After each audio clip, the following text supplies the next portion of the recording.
Yo, what's up, y'all? What's cracking? Welcome to another. Oh, wait. Okay, cool. I was just checking my mic. I thought my mic was tripping for a minute. But anyways, what's up, y'all? Welcome to another fantastic episode of Behind Them Six with your boy Ham Solo 05 Gaming here on the TSWS Gaming YouTube channel. Welcome.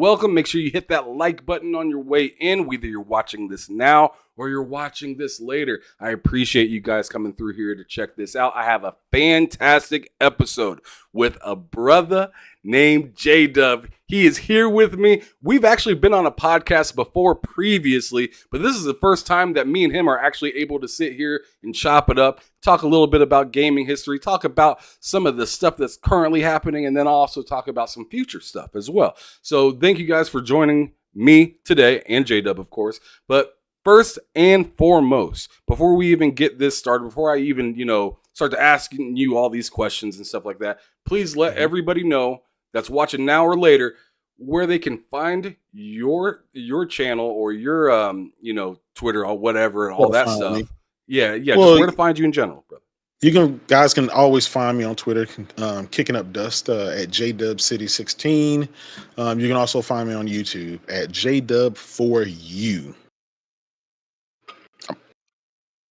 All right. I don't have a specific time where I go live or something like that. If it's something I feel like talking about, hey man, I'll hit that live button, or I'll jump on Twitter Spaces, something like that, and let you guys know what I'm thinking.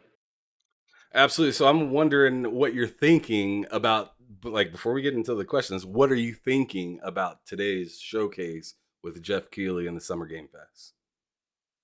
I enjoyed it. I enjoyed it. I thoroughly enjoyed it, and I know I like to see it all. And again, this is just my opinion. Whether it's indies, whether it's, AAA, AA, whatever, I'm all for it. If it's something that really catches my eye, I'm all for it. And Jeff Keighley, he's been doing this for quite some time, and I think he's trying to narrow it down to where gamers' wants and needs change from year to year. One year we may be on this trend, and the next we're on another. And so he's trying to find the best avenue of what to present, how to present it, and stuff like that. And at the end of the day, I mean, he's only a gateway. It's really about what the developers have. And if the developers don't have the type of games that you want, then I mean, hey, Jeff Keighley doesn't make games. So, his job is to just present. Like, who are you going to yell at? That ain't my stuff. Exactly. I'm just showing you what they got. Yeah, exactly. And we know he has a relationship with Sony and a relationship with Nintendo and Microsoft as well. And he showcased a lot of their games and, some of their exclusive games, services and things like that. So I think he did a great job. I like him, man. He's a great guy. He's good for the industry. I agree with you that he's good for the industry, but I can't lie. I was bored half of the time, especially when they were doing like the talking segments on stage. I was just kind of like, it was dope to see Ed Boon. Don't get me wrong. Yeah, it was dope to see Ed Boon be so excited about his video game, but like a 5-minute conversation ain't really what I'm looking for at that situation right there. Like, I was looking for him to say something dope real quick, and then we see the game. Nicolas Cage came out. Yeah. It would have been insane if they were like, yo, John Claude, come out. Like, that would have been like extra insane. I would have been like, yo, bro, not only is he voicing, but he's right here. Yeah. Well, here's a problem with that, right? Us as gamers, we're sitting at home on the couch.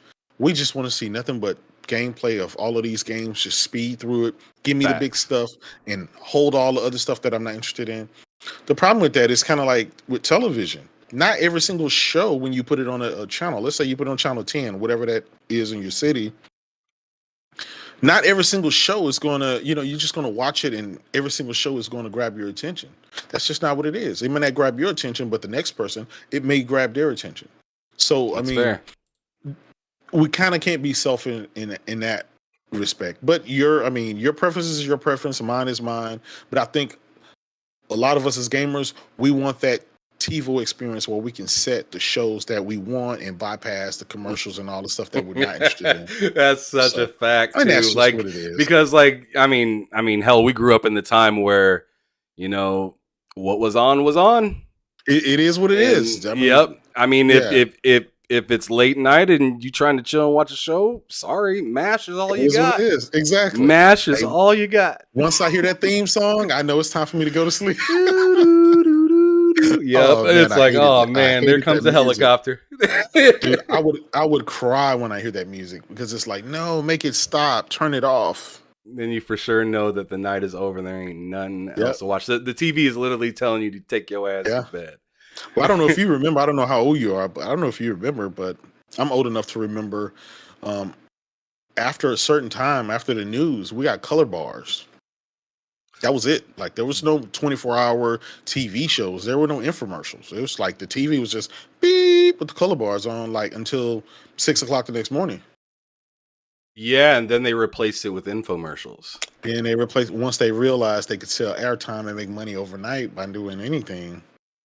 Then it became cable news networks, and then it's just 24-hour mumbo jumbo. So Well, speaking of TV, what did you think about the Twisted Metal show? Because I was hella biased when I seen and I ain't gonna lie, like bro, I was very biased when I seen that. And I admitted that during my live stream. yeah. I was like, they showed me something I wanted to see here. Like, Oh, you saw Sweet that's Tooth? exactly what you just got done talking Yeah. about. I'm just Oh like, God man. damn, like y'all Yeah. done got me. Yeah. Yeah.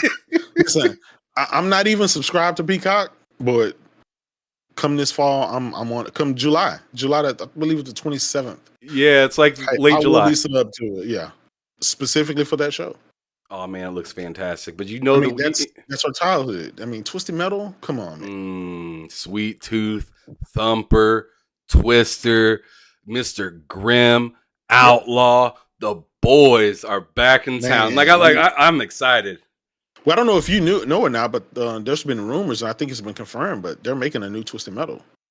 Yeah, I mean, I was expecting to see that at the Yeah, PlayStation showcase. yeah. But I mean, a lot of us were grasping for straws when it The came to that rumors, right? showcase.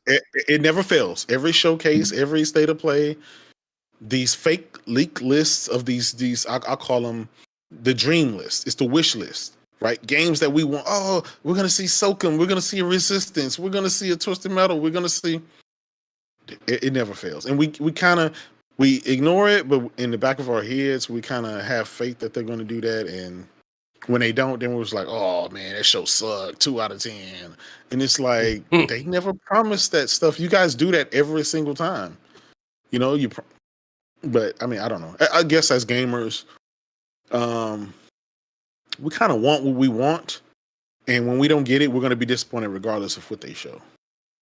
Absolutely. So We'll get back to showcases here in a little bit. I want to talk about the history and stuff like that because I know if we go down that showcase route, we might not get out. So let's go on ahead and talk about some of the stuff that I'm really interested in and why I have everybody on the show. And that's all about the history because it took you some time to get to this point in gaming.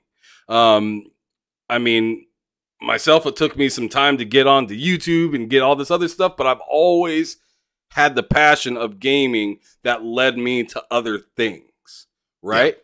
So I want to know where it kind of started with you. And I asked you this question before the show, but you kept your cards close to you right there. And I was like, damn, he ain't falling for it. So I'm going to ask you again now that we're live. What was the first console that you had growing up that you were able to, just sit down and play, for the most part whenever you want? Because, mama didn't play usually for whatever. That's true. Well, I'll tell you this. I was a lucky kid because I had older brothers. And because I had older brothers, they had all the games. So my brothers, they were 7 years older than me, and they had ColecoVisions and Atari 2600. And Atari, huh? Yeah, and by the way, I still have all those consoles. Every single console I had as a kid, I still have those to this day. But yeah, Atari 2600, I played on that forever because even after the Nintendo Entertainment System was out, because couldn't afford Nintendo at the time, and 2600, Pit Pitfall, the original. People don't know this, but the original Mario. It wasn't the Mario Brothers that you know. It was the same. It was the same Mario, but it was. I don't think it was called Mario Brothers. It was just called Wasn't he a Mario. different color too? It was yeah. Well, they only had like 8 colors on the screen at the same time for the Atari 2600, and then you had the black and white button. But yeah, that game, a game called Chopper, boxing, the basketball game, looked like a little pinball, dude, all on it. And but again, those are my brother's systems. But the first one that was truly mine would be the NES. Oh snap! The NES. That Yep. console right there is fantastic. Has a lot of great games and led to gaming in a heavy way. Tell me a little bit about that experience through the Nintendo. Like, what were the hot games that you played on there? I'm sure I could guess a Well, few. I'll be honest. We had quite a few games. We had a lot of games, but I would say the ones that I specifically own, because again, my gaming got started with feeding off of my brothers. They're the ones that are older. They have the consoles. By the Nintendo had already been out for years, maybe 2 or 3 years before I got my own Nintendo Entertainment System. So Duck Hunt and Mario, of course, the pack-in game, had my gun. Beat those games, played them over. That was a time, right? We didn't have DLC. We didn't have anything like that. So that game you had, once you beat it, you play it again. Mike Tyson Punch Out, of course. Oh, of course. Double Dribble, Tecmo Bowl. Hey, you were one of them cats that ran around the corner, didn't you? With the bow. With the bow. Yep. All you had to do was a quick little Bo Jackson, that was it. Yep. Yep. That's it, right? And you can keep going forever as long as you're going there. So what else? Bump and Jump. I mean, dude, it was Excite Bike. The NES has Excite Bike. It had endless. I mean, even now, like endless amount of games. And I just think it got to a point where by the time I got my own personal NES, where it's not like, okay, I'm playing it, then my brothers tell me, hey, move out the way, let me take over. By the time I had my own, it was time for next generation to come on. So yeah, so the NES would be the first one, and of course I had friends, that had the Sega Master System, and I'll tell you about that probably in a follow-up question. As we go through. No, please continue. Okay, so after the NES, had friends that told me about the Sega Master System, and so it was kind of really okay. Do I want to get an NES or do I want to get a Sega Master System? And I decided to get the NES because my friend had the Sega Master System. So we would go over each other's house and then we would kind of, trade or whatever. And then I got to the point where I started liking his system more than liking my system. He had Hang On, right? He had the motorcycle game. Mm-hmm. You'll know about me. I'm a big motorsports guy, right? Yeah, so I'm a big car. If you look at this profile picture, you see the controller and you see a steering wheel right behind it. Yeah, you see the car gloves on your hands. Yeah, a lot of people know me. They don't have racing rigs and stuff in my house, and own a collection of cars and stuff like that. So, but I'm young, right? So I didn't have that stuff then. But that caught my eye. It's like, this dude got this motorcycle game. Just Hang On. It's cool. It's fun, and so it's like I want that. So I couldn't wait to get that, and I finally ended up trading with my friend. Traded my NES for a Sega Master System. And that was the beginning of me being a Sega fanboy. Oh, Lord, a Sega fanboy first and foremost then. So yes. you were a fan of games, but then you were a fanboy once you got that Sega. Well, it was just those specific games that were to Sega, like Shinobi, that captured me. Though, Hang On specifically, that was the one game that I can think of in general that just says, I gotta have that system, even if it was just that one game. And of course, it had the pack-in game columns and stuff like that. Did you go any deeper with your Genesis? Okay, so Sega Genesis. I'll tell you what. So since I didn't have a job, I didn't have money to buy a console, but my brother did. He had a job. He saved up his money, and we used to live in Dallas. And so, for you old heads out there, you probably remember Funcoland. That was before it was Babbage's and Electronic Boutique, and eventually came to GameStop. But yeah, that's what it was. And so the only reason I ended up getting the Sega Genesis over the Super Nintendo, and I think that was because we were $10 short. The Sega Genesis was like $189. It was $10 cheaper than the Super Nintendo. So you almost crossed back over. Dude, Mario. I mean, the graphics were looking pretty nice over there on that side, and it was one of those things where I just think at the end of the day,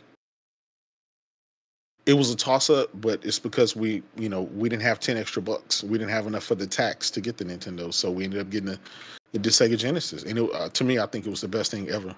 I think it was the best thing ever, man. It was, in my opinion, because that's what I had. Listen, everything from Streets of Rage to Pat Riley's basketball to Joe Montana football. I mean, people don't remember that, man. That was the Sega Sports with the NBA action, Toe Jam and Earl. I mean, I can keep going deep on their exclusives. Tasmanian Devil. Come on, man. Marvin the Martian. Michael Jackson's Moonwalker. Come on, brother. Come on. Skitchin'. Come on, man. It's listen, and Nintendo, was greatest heavyweight boxer. Was a great. Oh, man. I mean, all the who's of who was on Sega Genesis. We had Michael Jackson, Buster Douglas, Evander Holyfield, Joe Montana. Like, Sega was the sports platform at the time. It really was. Plus, I mean, we got to tip our hat to Mortal Kombat. Oh, facts. The Blood Code, come on. AB, AC, ABB. Come on. Get over here. Yeah. Come on, man. You can't. That was prime time gaming, man. Blood starts to drip down the screen, and you can uppercut people into the spikes. And then your friends come over, and they because they have Super Nintendos, and they look and they see the blood and stuff, and they're all feeling jealous, salty. Oh man, I'm telling you, that was. And then, speaking of console war,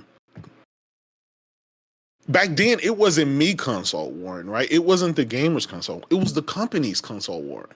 Mm-hmm. These companies would console war against each other. People don't remember that. I don't know. Maybe we're old heads, but Sega would go out and talk bad about Nintendo. Sega does when Nintendo don't. They would talk about stuff, and that just kind of moves on throughout the generations and stuff like that before we get to where we are now. But yeah, that was peak gaming for me, man. Yeah, it really was for me. I mean, man, I wore my Sega Genesis out to the point where I had to use a couple game cases to tilt the back of it because the AC adapter cable. Yeah. You already know exactly what I'm talking about. That thing would get loose and so you had to have it tipped just the right way, and then whenever you had to change the game, you had to start all over again and figure out that sweet spot all over again. So man, that's fantastic that you remember that. But now let's move a little bit further. I'm wondering, like before we go into the next generation or whatnot, let's kind of keep it there. I'm wondering, did you follow the trend that Sega was kind of leading? I know that you said that, I wasn't working and stuff like that, but did you ever end up with a Sega CD, Nomad, or any of that kind of stuff? Again, like I said before, I still have those devices. I still have those. Periodically, I'll post on Twitter some videos and pictures and stuff like that when I pull them out. Once a year, I'll go and pull all the bins out of the garage. I'll plug the systems up, make sure that they still work, kind of show the kids and stuff like that exactly, where my gaming roots come from. Come on, man. I always boot up some Coach K basketball. I mean, just still one of the best games ever, Coach K. again, it's exclusive, right? Sega exclusive. And play those games, and then my kids was like, "Dad, you used to play that? That's ugly." And I was like, Them EA "Son, this was games were like the most fantastic. realistic game ever." Absolutely. That's when Madden used to be good, right? Back when Madden was good. Yeah, remember Bill you drop Walsh. back to pass, you'd get the 3 Yep. windows. The 3 windows of the receiver or whatever. Mm-hmm. Dude. Bill Again, Walsh, those were though, peak. absolutely. Those were the peak gaming times. I had the Sega Genesis. We saved up some more money, got a freaking Sega CD, and I was blown away because I think one of the first games I got was it was Night something, the full motion video thing. Kids weren't supposed to play it at that time because it was kind of like rated R or whatever. Night Trap. That's it. Night Trap. Yeah, the like Night detective kind of game. Yep. We had WWF Raw. We had that. Now here's the thing. Back then, besides the full motion video, there really wasn't any better graphics or anything. It was just mostly you got the full motion videos, the character cameos would play and stuff like that, and that was probably it.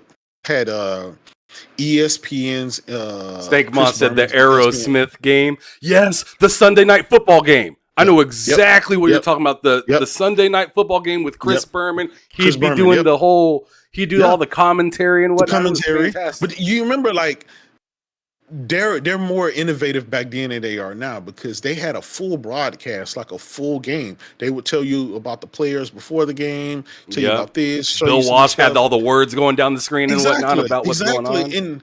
And now it's all about Madden Ultimate Team, right? It's not about that presentation. It's not about acting like you there at the game and stuff like that. So I don't know, man. I don't know. And another big problem is it's consolidated to the point where there's like no room. Like when I see that, what is that game that just recently came out by THQ Nordic? I think it was the AEW game where they were like, this game is easy to play but hard to master. That spoke like WrestleMania 2000 lit up in my head right then. Like No Mercy, WCW versus the World, and the rest of those games of that caliber. That was peak gaming, and I think I'm glad so many different types.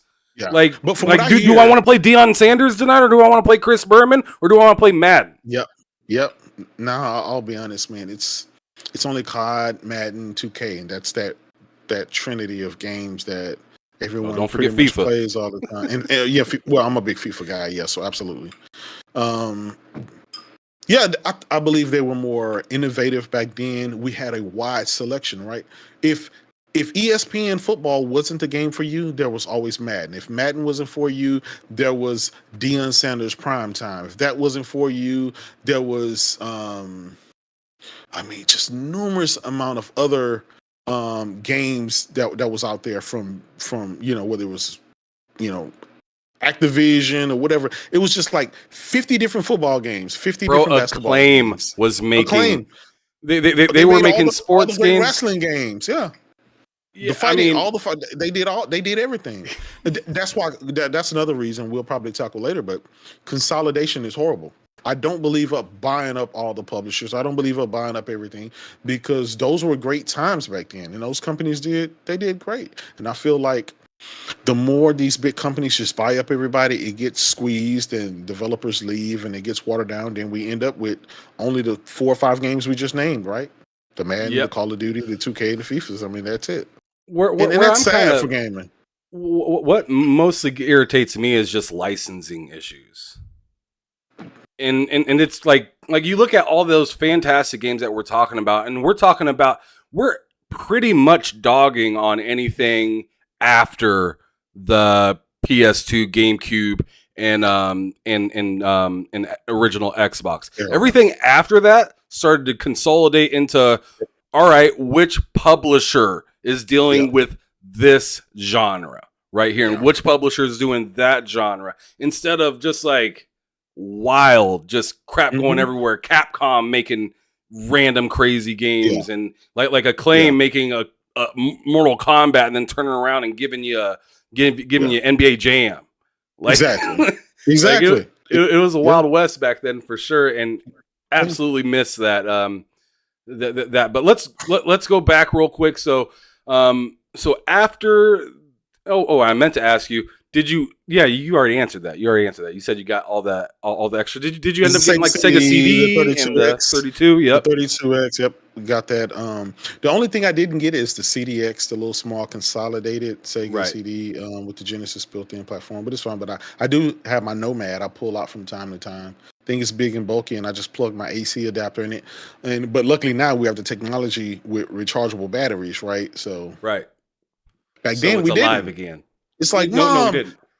Mom, and then your mom buy you those batteries, right? She go to the dollar store and get you like the 50 pack $1, but you go through those in like 2 hours because they're cheap batteries and they don't last no time. And back then, these things took like 8 to 10 batteries. I was that silly little kid wondering. Remember the RC cars back in the day? How they had the batteries with the blue tape around Yep. them, and you Yep. used to have to plug it into a dap. I was thinking when I was a kid, just dumb as hell, thinking. Yeah. I was like, I wonder if I could take those batteries out and put them in my Nomad, and then Right. plug it back in and recharge it.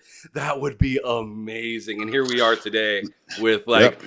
like these things right here that do everything. Yeah. Yep. Yep. That And, do literally that exact thing. I mean, you remember when, your batteries die, you take them, you stick them in the freezer for about 15 minutes, and you come back, Yes. you get an extra 20 minutes worth of play out. Man, I used to break my nails trying to get those Duracells to tell me how much Yeah. power it was left. Yeah. Oh man, that had to be the biggest gimmick in the world. You stick your thumb on the back and you stick your finger on the front, and it tells you how much juice you have. Oh man, And it never did. nah. And then they were expensive. Those were expensive. Those were expensive. Those were the premium The versions premium, of right? batteries, not Yeah. the dollar store versions Yeah. that I Yeah. used to wear out. Yeah. I used to wear Yeah. the suckers out. But anyways, so after the Sega Genesis, did you continue to move Sega with because it sounds like you had all that Sega stuff. I can only imagine you jumped straight to Saturn. Well, I didn't. Uh-oh. And I'm 3DO? gonna tell you, Jaguar? I had a 3D. I had a.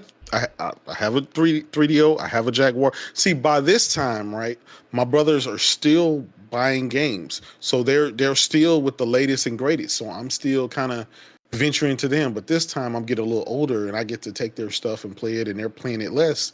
So I get the best of both worlds. I get to, have their Jaguar and stuff like that. And 3DO was great. The number one game that sold me on 3DO was it was a game called Gex.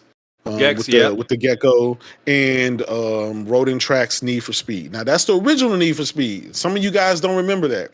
It was It's the called real Road one. and Track Need for Speed, based on the Road and Track magazine of back in the day. And there was only 5 cars. I know The you love Viper- this joint right here, though. Absolutely. Oh, the OG original. That's the OG original. Soundgarden. Yep. So I got started with Road Rash 1 on the Sega Genesis, and then we did 2 and 3, and then PlayStation came about or whatever, and then kind of took over the reins from that when it went 3D. But PlayStation 1, man, we were back at that era where we have $200, $240, $50 or whatever, and it's like we're in the Sega ecosystem. Should we get the Sega Saturn? I mean, Virtua Fighter and some of the, Daytona. It's like, come on, man. Like, we got to get that. Supposed to have arcade perfect games, right? Then it was the sports. Remember, it was a sports machine. But then I'll never forget my older brother, Nate, rest in peace. But he said PlayStation sounds like the perfect name for a console. And I said, you know what? It sounds right. And so we went to Funko Land again. We caught for those of you guys in Dallas, there was a mall called Mockingbird, Redbird. And it was off like Mockingbird Lane. And so we caught the bus there. We went in there and they had the demo disc. They had a PlayStation there, and we played it, and minds were blown. It was the first time we kind of had seen 3D. What was the demo game? What was the demo game? Was it Wipeout? Listen, Jumping Flash, Cool Borders, and Rallycross. Those, again, remember, we only had X amount of dollars. So we couldn't afford any games. We can only afford the console. But I don't Came with the demo disc, though. Came with a demo disc with multiple games, right? It had like 12 games, 8 to 12 games on there. Versus, I think all those. I think Sega Saturn only came with Virtua Fighter pack in, if it was packed in, if my memory serves. Was Ridge Racer on that joint? I can't remember. Ridge Racer. I think Ridge Racer was on there. I think Ridge Racer was on there. So it was kind of like a no-brainer at that time. So we got the PlayStation, got it home. Remember, no games, but we have a demo disc. We played that demo disc. It seems like years because we couldn't afford any games.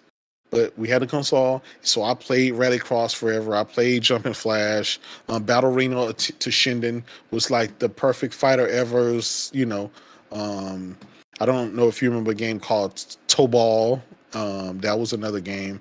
I mean, that PlayStation 1 was, I think it just opened up my mind to, we would literally say, like, this is the realest thing ever. And it's crazy because we used to say that back in the Sega Genesis game when we were playing Buster Douglas. Oh, man, this is so real. Right. Mortal Kombat on Sega Genesis. Oh, man, this blood is so real, so gory. And, like, every iteration of a console, it's like, it's so real. Until, like, these days, it really is real, but you're always going to find that next thing. Or maybe it seems like today there's diminishing returns. Because, yeah, we have the tech, we have the power and stuff like that, but I don't know what it is. But maybe, what are we looking for? Are we just looking for just super photorealistic? Or has VR taken over that? Or have we stopped looking for photorealism or that next realistic thing? I don't know. But backing up to PlayStation, took it home, played it forever. Finally started, have enough money to buy some games. Of course, we picked up, I'm trying to see, NBA In the Zone by Konami. Believe that was our first game because, it was me and 2 of my brothers. So we just, play that. Of course, the Madden started to come out and stuff like that. People don't remember Sega had its own sports line, right? With NFL Game Day that came out. NCAA Game Breakers. Game Breakers. That was one of the main things that got me into college football because my brother was 13 years older than me. He went to Notre Dame. He went to school in Notre Dame. Okay, my brother went to Ohio State. Oh Lord! Yeah. When did he play? What years? Okay, so if he graduated in 97. Oh snap! They played each other. Yeah. They played each other because my brother graduated in 98. Small world. Okay. My brother graduated in 98. Yeah. So yeah, they absolutely played each other. Yeah, man, small world, absolutely. Yeah. But yeah, he played for Notre Dame, number 89, in Game Breaker.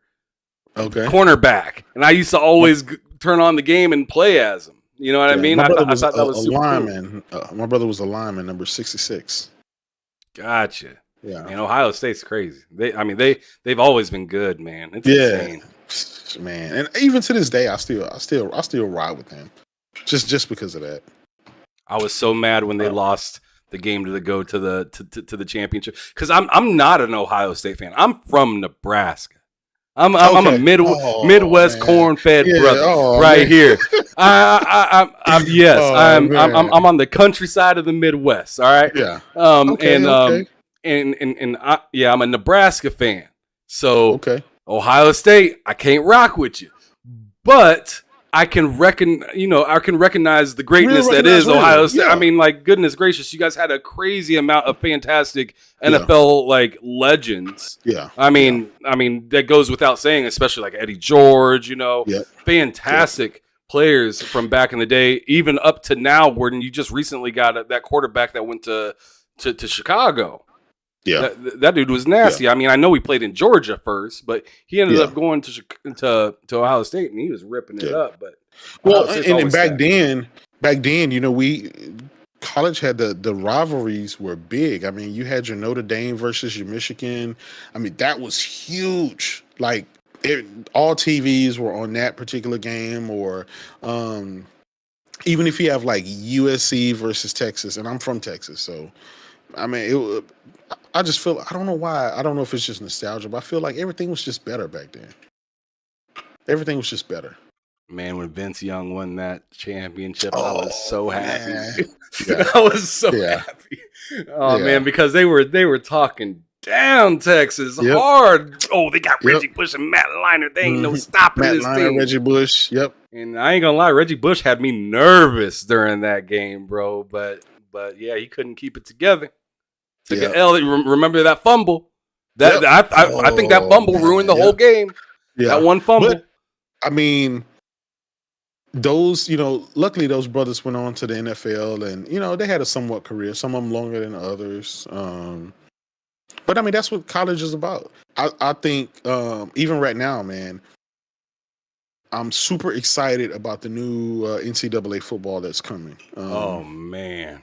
I hate that they're talking about possibly now the players won't be in it because they're only going to get Money. paid $500 a piece, and I'm thinking like, dude, like really, I don't care. I just want a college football game. Just give me Give me dynasty the no mode. names. I'll edit my own roster like we did in the past, right? That's how Yep, we were they're able to gone in a bypass. couple years anyways if you're playing dynasty. So it doesn't even Exactly. matter. And half of those guys, yeah, man, I don't know. I mean, as a gamer, that was frustrating seeing college sports go, but I understood it. Um, the O'Bannon brothers from UCLA back in the day, if y'all don't remember, they played with like Toby Bailey and stuff like that. Um, those guys made a lot of money for those schools, and all even to this day, sports players they make a lot of money. They make billions of dollars to these schools, and for whatever Charles and Eddie O'Bannon, they ended up years later, right after their career was over, they ended up suing um, EA for their likeness and Coach K basketball. Even though it didn't have their names, it had the numbers and it had the looks and likeness. Even though if it Likeness, was yeah. pixelated, right, it was Sam still their Keller. likeness. Dude, I'm telling you, and Damn they deserve Nebraska some money for quarterback. that. They do deserve some money for that, especially because a lot of those athletes they either get injured or they leave and they never make it to the league or something, and companies are still making money off of their likeness. And so I'm like, yeah, pay them something. I always believe that these college athletes need to get paid something. A lot of them would go hungry, and it's like, I get it. They like to, the schools like to bypass and say, well, we shouldn't have to give you anything. We're giving you a free education on a sports scholarship or something like that. It's like, yeah, but these kids are putting their lives and their bodies on the line. If they get injured, I mean, You don't even want them anymore then. exactly? You don't even want them, and you're not making sure that they're getting the best education because most of them don't even graduate. You're using them for money, so let's stop the BS. It is what it is. Pay them something, and it took this long, man. It's been years. It's been going on 30 years that um, they finally found a solution to that, and so it's. I'm glad they finally doing it. They'll figure it out. Something with EA, they'll figure it out. EA wants But to try to get as much money and sustainability for that, so I feel like they'll eventually shell out possibly some more money to get these because we. but Like, even if you do, is and I because I saw some conversation online. College is different. In the NFL, supposedly there's only 2,000 players in the NFL. That's a finite amount of people. You know exactly what it's going. You like pay everybody $10,000, move on, or to the whatever. Some amount of money. it doesn't change for years usually. Exactly. But these kids constantly come in, right? They constantly come in. They constantly come out. But there's like much more kids than there are in the NFL. So you can't pay them $10,000, $20,000 a piece for that. And I get it. I mean, I don't know. It's all at the end of the day, it's all about business. If The if NFL it's is like 2 college conferences compared to like college where they have like 30 freaking conferences and they all have like Absolutely. 10 teams in them at like Absolutely. the minimum, like maybe Well, 8 or something and like I'll be that. But honest, from what I understand, college pulls in more money than NFL well, I'm sure because they of that do. reason. Because of that reason. This is why they're able to build these freaking $1 billion stadiums. You know, Johnny Manziel out here in Texas at A&M built that stadium out there, right? $1 billion stadium, and it's from a college. I mean, hell, our stadium here, our full NFL stadium here, didn't cost $1 billion. So I mean, it is what it is. They need to work on something. I get it. It's not going to be $1 million, you know, for these kids to get rich, but it should be something. And you know, I'm pretty sure these college kids, they want to get back to playing themselves inside of video games and stuff like that. So it's like, come on, man, let's just figure it out, guys. Let's make this work. As gamers, we want this. We need this. Yeah, that'd be fantastic because Yeah. I miss those days, man. And that NCAA 14 needs to come down in price. That's crazy. I luckily already have a copy of it, and I bought got it lucky to get it for free. Well, I bought it originally, right? I bought it originally, and then of course it was PlayStation 3 era over. Then I moved on, forgot about it, not knowing that it was going to be the last freaking game ever, Right. or else I would have kept it. And I ended up getting Because it that off was of right in the eBay. generation switch. Yes. So you're thinking there's going to be a next gen version, and all you get Who is Madden knows? 25, and you're like, what the hell's going on here? Who knows? Exactly. Who knew? Who knew? So I ended up buying it off of eBay like 6 years ago. I bought it off of eBay for like freaking $130. Mm. And so it was brand new, still with Boy. shrink wrap and everything. So, but yeah, Well, if it's still in the shrink wrap, is it? Or do you rip that it's sucker it's open? no, it's still in the shrink wrap. It's still in the man, shrink that's wrap. worth some change now if it's still in the Yeah. wrap. Yeah. Now here's the thing: it's like if this deal doesn't go through, where they can pull out another another NCAA football, that value is going to go up even more. I mean, it's only now I do have a Steam Deck, and I do have the NCAA like 13 downloaded to it, and I still, especially the NCAA 2K games, which still Oh look yeah, good. like the one Still with Eric look Crouch good. on the cover and stuff like Yeah. that. Still Mhm. look good. Still look good. Yeah. But I'm gonna be honest, that's when EA was kind of, I believe they were on the top of their game. They were making NCAA football and they were making Madden and Yeah, it went from Game Breakers to NCAA football, and Yeah. then that took over for a while. I remember I wore out NCAA football 2000. Yeah. with Yeah. with the guy from Texas on the cover. Yeah. That was the year after Ricky Williams won the Yep. Heisman Trophy. The Heisman. Yep. Man, Yep. Ricky Williams was my favorite player. And when he went to the Yeah. Saints and I seen how he did, I was like, oh Yeah. no, Ricky. No. Brother can stop smoking, man. Brother can stop smoking. Yeah, that's a fact. You know. Yeah. But all right, so we're currently at the PlayStation. PlayStation 2's rolling around, you know. You see you see Sega shoot out its last SOS, right? And it's like Dreamcast. Were you there for the Dreamcast in its inception, or were you just like, screw it, I'm PlayStation now? I'll tell you this. By this time, I'm in college, so I'm working. So now I have the money to buy my own stuff. At this time, I was working for a company called Compaq. You may remember, it's HP now, but it was Yep. Compaq. And the internet had been around for a little bit, but it still wasn't the. Was this Roadrunner days, or is this still net zero dial up? No, it wasn't dial up, but it was still like broadband, like that 1.5 megabits per second was still the fastest that they had. Okay, Right. gotcha. So it was kind of that. It wouldn't, you know. You still And, waiting? You were still waiting several hours Still for the waiting for CD. that era. Yeah. Still waiting. But to me, I mean, dial up, you know, you're waiting like 40 seconds just for the page to load. Now at Right. least, you know, I'm waiting 10 seconds for a page to load. Anyway, I saw a trailer of NBA 2K. And they showed the trailer, the dudes dunking all the cut scenes, and my mind was blown. I was like, what is this? And I see, yeah, that's the new Dreamcast coming out. It has this basketball game. So now I'm like, dude, I'm on that Sega. I'm back. I'm back to Team Sega. I'm back on Team Sega. That kind of did it for me. But I could afford both systems, so I ended up getting both systems. So I had my 2K, and at the time when um, I believe there was only one or two games that I had on the PlayStation 2 day one. Madden was one of them, and I can't remember what's the second one. I know Gran Turismo wasn't a day one. That kind of came out a little bit later, but I can't remember what other game on PlayStation 2 that was a launch game that I had.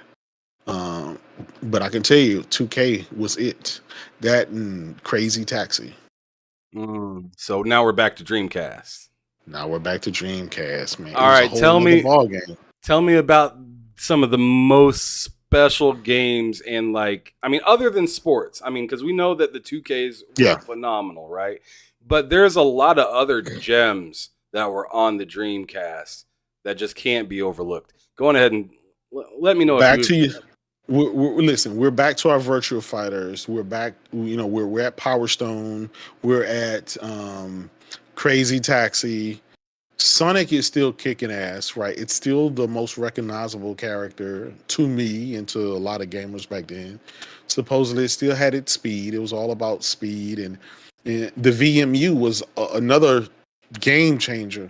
Big time. The fact that I can see my plays, sucker. Yeah, got my plays on there. I got my saves, and plus I can take it out. And if I'm sitting in the car and riding, I can play my little Tamagotchi thing. You know all this. It was just like, and then that was the point where again broadband just started coming into the mix. So now your RPGs some of the games started to take an advantage. Then you had the accessories like the fisherman, right? That had the little fishing rod and stuff like that with that.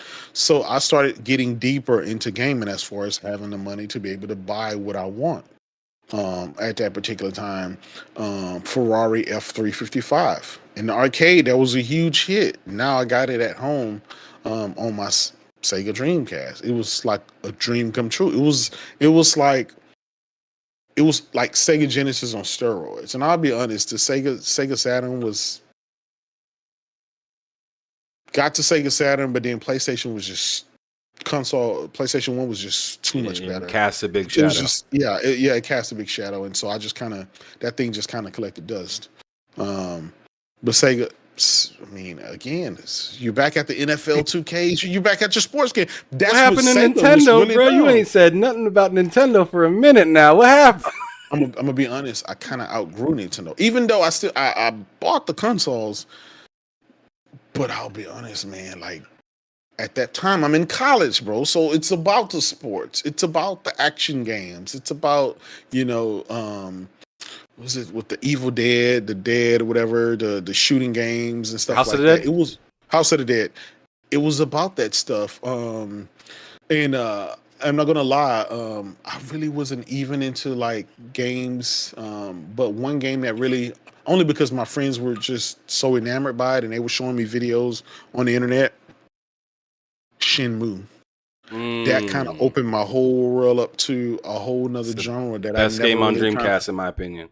Dude, I still have it.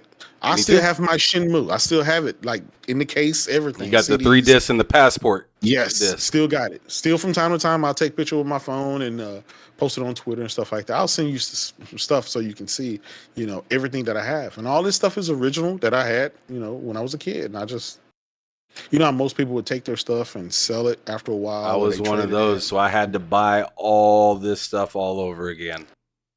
Yeah. So I was one of those kids, unfortunately.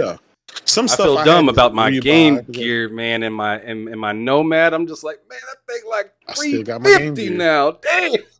I still got my Game Gear. I bought that sucker for like $100 used, and now it's a lot of people they'll mod it. They'll take it and get that screen changed out with a better screen with more colors and stuff like that, and it does look really good.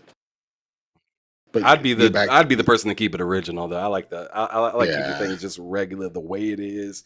I ain't trying to mod. Now I'll buy something that's modded already, but I ain't finna take this perfectly good Xbox or PlayStation or Yeah. or any of this stuff and mess with it.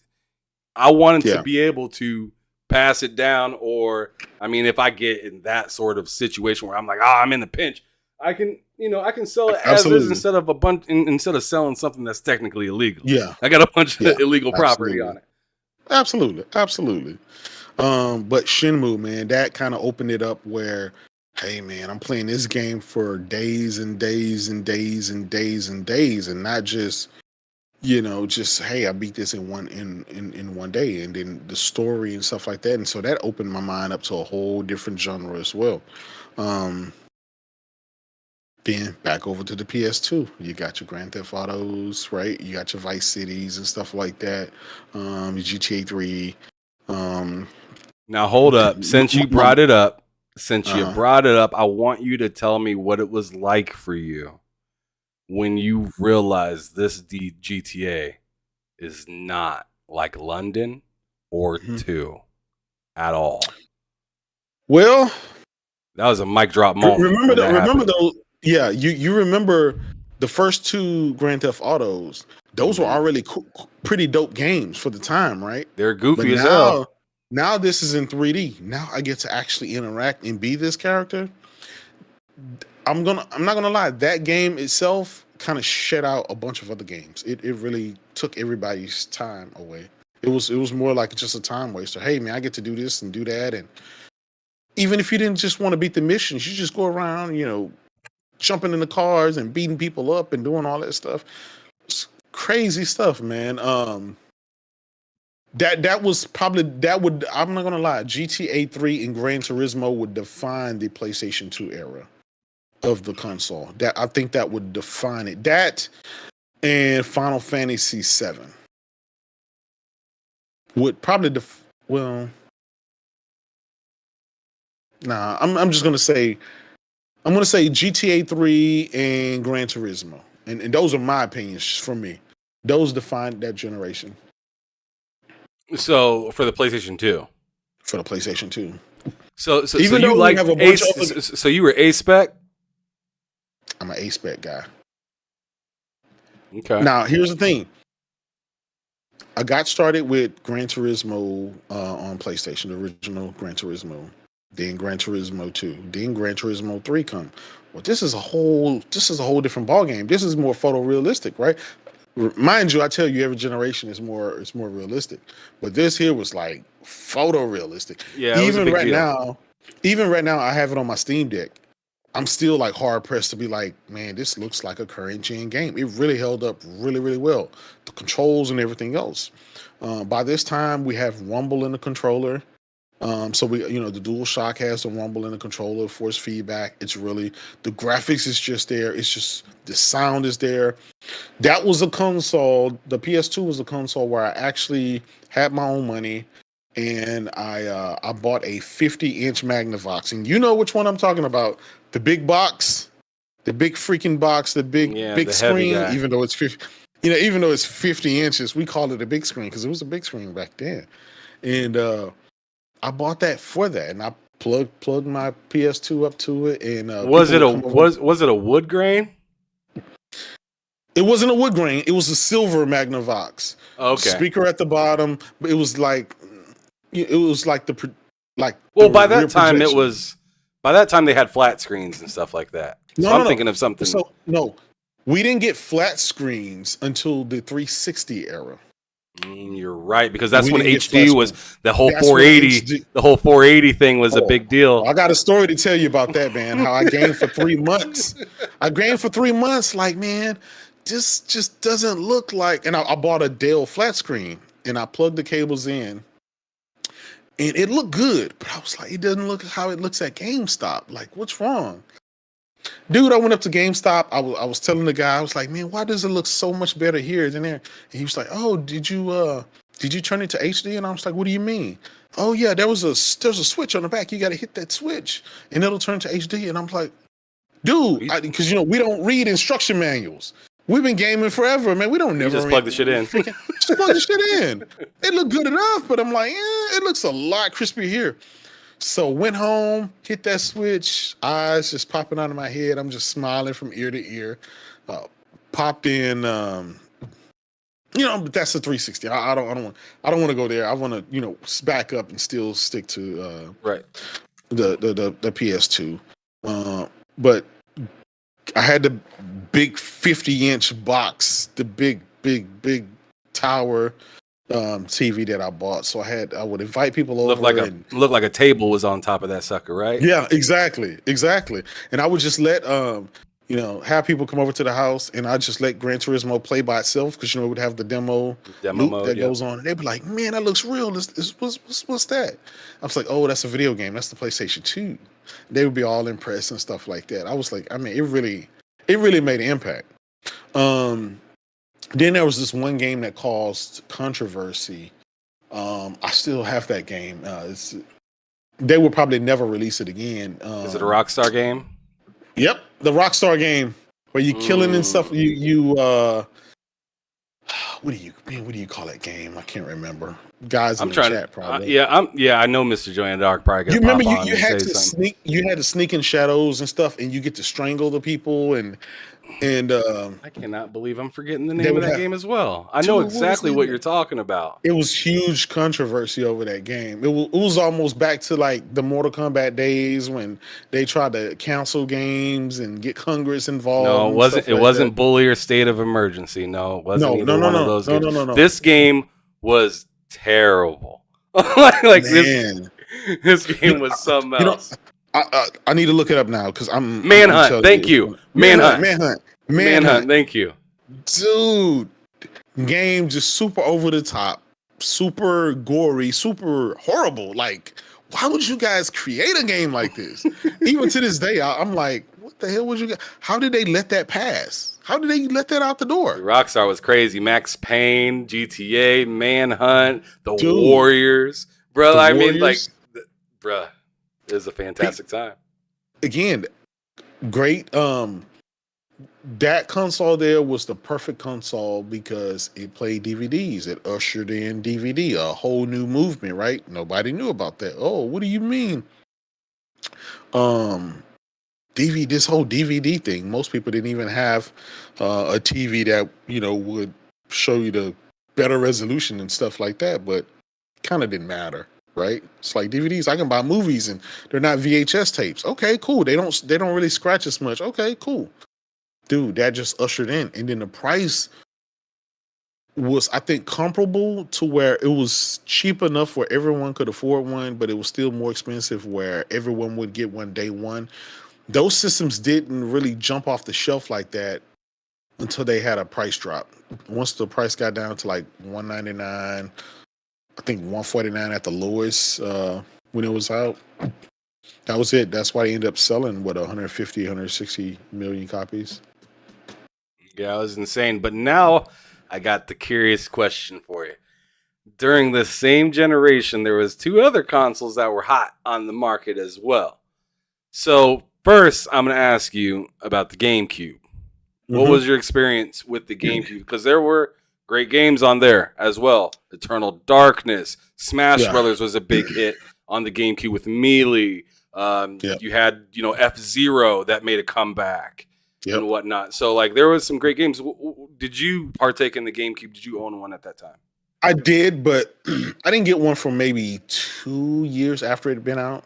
It really wasn't a push for me to get, only because this is the time I started to get closer into the specs. Right, I started to get into the specs because again, I'm working at HP. I'm in the tech world, and the PlayStation was like the grown man console. Nintendo started to be like, okay, well, I'm getting a little bit older and stuff like that. It was only until Resident Evil. Now, mind you, Monster Hunter still kind of really sold me on it. Kobe Bryant's NBA courtside too really kind of sold me because even though it's a platform, I still got to have some of my sports as well, right? I still got to have that. But I did realize even then the limitations that console had and stuff like that. The little small mini disc, it was still more to. So my brother got to play it more than I did. I played the games that really just kind of mattered to me, right? Which your Zeldas and Luigi Mansion and stuff. But I don't really, outside of Resident Evil, I don't really have fun memories of GameCube. Never been a I've never been a Smash Brothers guy and stuff like that. I kind of feel like I'm not gonna lie, I kind of feel like Sega took a lot of my love that I have for Nintendo away because it offered the stuff that I really want. I kind of like I'm on the dark side. I'm on the dark side. Nintendo got some cool stuff, yeah, but at the end of the day, it's still Mario type stuff. Um, Favorite game of all time, Zelda or Serena of Time, bar none. If it would forever probably be my favorite game ever. But other than that, I think I kind of fell out of love with Nintendo, and I got onto the grown man console. Right, I'm on the PlayStation and Sega, and at that point, I kind of noticed Nintendo kind of moving in their own direction. Anyway, I kind of see what they're doing. Okay, you guys are kind of creeping over here in a different avenue than where everyone else is going, right? PlayStation and Sega still battling out for the big grunts, right? They got their sports franchises, they got their gruesome games, their grown man games. I can't get Manhunt on freaking Nintendo, right? I'm in college. What is a college? I mean, it is for me. It's kind of like, back then. It's like Fast and the Furious is the movie, the hot movie that's out, things like that. So it's like, okay, yeah, we're gonna have him, a purple GameCube. I mean, that's not attractive to the women, right? But when they come and they see Gran Turismo playing on the screen or GTA or something, or the fellas are playing NCAA or something like that, that was kind of Or more the of music with the colors in the background. exactly. Set That's the more attractive, mood. right? Well, how about this? Let's pop in a movie. Here you go. Here's a DVD. Can't do that with. So again, I had it, but it was more so I kind of grew into a different direction. And I'll be honest, after that, it was kind of a hard sell on me and Nintendo, even though I owned all the consoles. I kind of, yeah, it's Nintendo. It's cool. I'll play it eventually. But PlayStation and Sega kind of they had it for me. That's where I All right. was, right? All right. So now the Sega is starting to fade fast. And yeah, sad times, right? but Okay. along come but go ahead. I was the guy that was in denial. I was the guy that was in denial, even though my friends were telling me, "Hey, Sega's not coming up with another console like this. This is probably going to be it." And I was like, "Nah, man, Sega. They're going to do something else." And they didn't.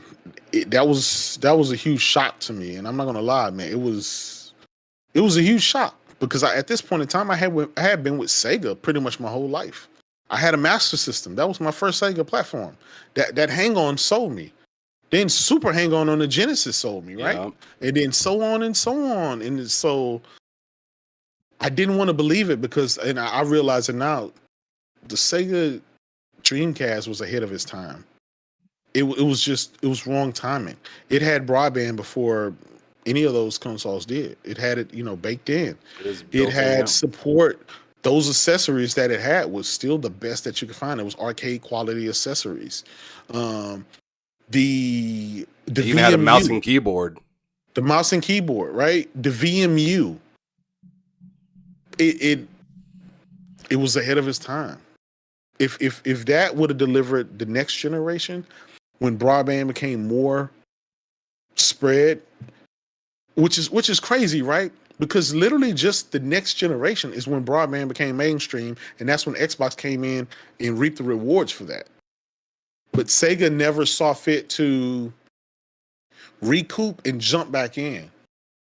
And because they didn't, Microsoft was able to come in and capitalize on that and basically carry the torch. That's why Xbox still holds a deep place in my heart because of that. Because Sega Dreamcast, which I loved, died a fiery death, and I was in denial about it. But I had to accept it.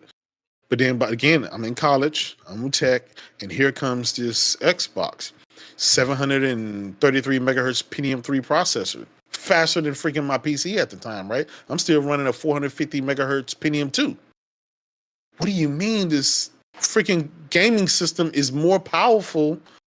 It's the next generation over my PC at the time. I was playing Max Payne on my PC at that time, right? Dude. So and Yeah. and I'm sitting here playing it, and I'm just like, man, this is cool. And then I go to my boy's house, and he got Conflict Desert Storm on the Dude. Xbox and whatnot, and I'm just like, Yep. bro, what am I doing? Well, and these PCs are crazy expensive too. Exactly. No, and they're playing online, and they have headsets with party chat and all the stuff that you would play with your friends on the PC. But this console is doing that, and that ushered in. I'm not going to say the golden years. Maybe the golden era of gaming, the golden years of gaming. I think that was the peak of the beginning of when tech had hit its stride. Because remember, we had the 8-bit era, then we had the 16-bit era, and then we had the 32-bit era, which ushered in the CD and a little bit of polygonal graphics, right? And then after that, it was full-on polygonal graphics. And then after that, sprites mixed with the polygons and stuff like that. And then after that, you got your Blu-ray discs but at this peak, this Xbox is literally a PC. It's literally a PC. You can freaking rip your music to the hard drive where you don't even need the disc anymore. Right. Tell your friend, hey, bring me all your music over here. I want to go copy the disc, and here you go. Take your disc. I don't need it anymore. So I used to know people that would buy a CD from Target, rip it, burn it, and then take that shit back. Yep. And they had a special way to like glue it back, and so the plastic is not open. Yep. yep, exactly. So I think it was like the fingernail polish glue or something like that they used to rub upon there. Well, and if you get a letter opener and you barely slide it, if you heat it, it'll open up pretty good, and you just have to take your time and shift it out of there and put it back in carefully, and just seal it back. My college days, but hey, we were petty back then, bro. Yeah, we were, man. It is what it is. They let us get away with it, but man, I'm not gonna lie. Xbox hit like a nuke. It hit like a nuke. I was there day one. I was in line. I was a huge Bill Gates fanboy. It's just that was the peak. I'm like that guy, on the box, carrying the box through the store, smiling. I got mine, and of course Halo. Trying to get robbed. What are you doing? Hey, back then, not that it was safer back then, but like, we didn't care. We didn't care. Wasn't as hard to get either, though. Nah, it wasn't. It was more readily available. I mean, we know now only because it was a new kid on the block. It had a lot to prove, right? When you knew the new kid on the block, you got a lot to prove. We knew the PlayStation 2s were going to sell out, right? We knew that was going to sell out. Xboxes, it's an Xbox. Most people don't know what an Xbox is. They had to put their name out there. All they know of big ass controller. Gates. Yeah.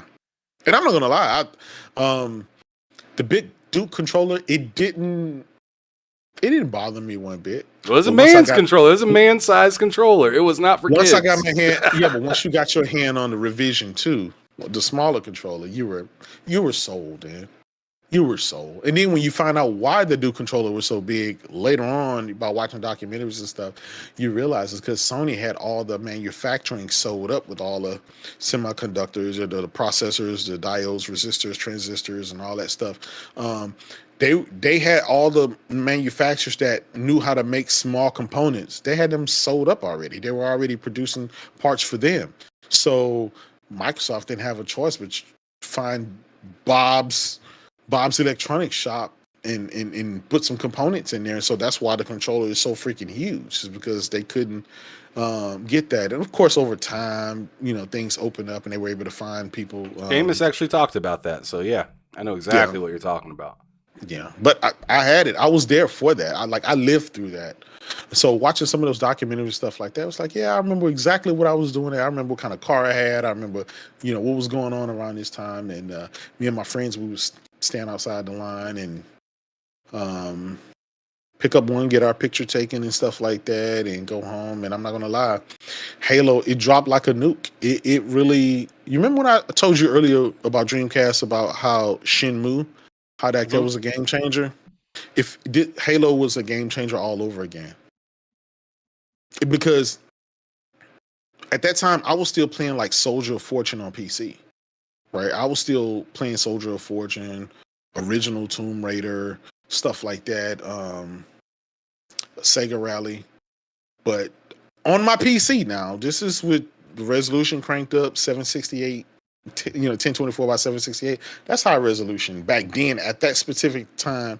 But here we come with Xbox.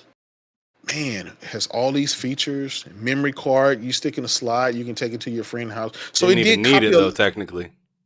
yeah, but it still copied a lot of stuff from Sega, right? It still copied a lot of stuff from the Dreamcast. Yeah. Matter of fact, Microsoft built the operating system for the Dreamcast. That's why I say Right. It it's says it right on technically the front of the Dreamcast. a spiritual successor. The Xbox is because Sega left and then Microsoft kicked right in when they left. So I mean, that's kind of like what it was to me. And I played so much so, Sega GT 2002. I played so much of dude, that game. dude, Sega GT. Eventually, I ended up getting the bundle with Jet Set Radio and Sega GT. Yep. But again, Two we games.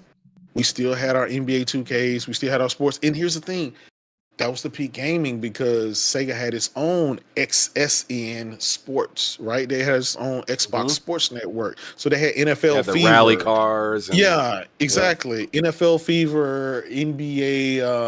I forgot their NBA basketball game. This was Shaq on Um, the cover, right? yeah. I believe it was with Shaq on the cover. But great graphics, right? Great, better graphics than the competition, bar none, right? Had better, but it came out afterwards. But man, it's just bringing up the memories, man. And then Halo dropped like a nuke, and you're playing online with your friends, you're talking. It's like, oh my God, I can't believe I'm talking to my friend. You know, Dad, come listen to this. That brought in, ushered in the broadband with Xbox Live and stuff like that. And I'll be honest, man, I don't think I think the competition couldn't catch up for another generation when it comes to the tech side of things, with the online infrastructure, Yeah, you then the seen how voice chat PS3 stuff. changed it up after Xbox came out with what they had. They're like, oh, Yeah, snap. yeah. But Internal even then, memory, all they this other still stuff. they still struggle though because Microsoft kind of came out. This was basically a PC, so everything you know on your PC you can do on this console, right? So the party chat and stuff like that was kind of like just baked in. Sony, on the other hand, with the PS3, I mean, we know the story about that. We know, everything that got it was kind of venture bare bones for all that stuff. I mean, we didn't get a trophy system for quite some time. Um, Party chat stuff was still wonky. Um, and I always give Xbox kudos for that stuff. They're not the ones who invented, but they're the one who made it mainstream. And they kind of remind me of Apple, right? Apple's not the first one to invent something, but they're the first one to make it mainstream. And at the end of the day, that's really all that matters. And maybe that's why I'm so hard on Microsoft when it comes to Xbox now, is because I want them to do better, because I remember those glory days when they were with peak gaming, when they cared and they pushed for the best and they did fight for our dollars, and they didn't mind going toe to toe. They didn't mind, in the 360 era, bro. Like, that's where everybody was. That's where everybody was. Nobody was, everyone, eventually people got a PS3, but everybody was on the Xbox 360. It was Even just if you was a cheaper diehard and it Sony had guy. all the features.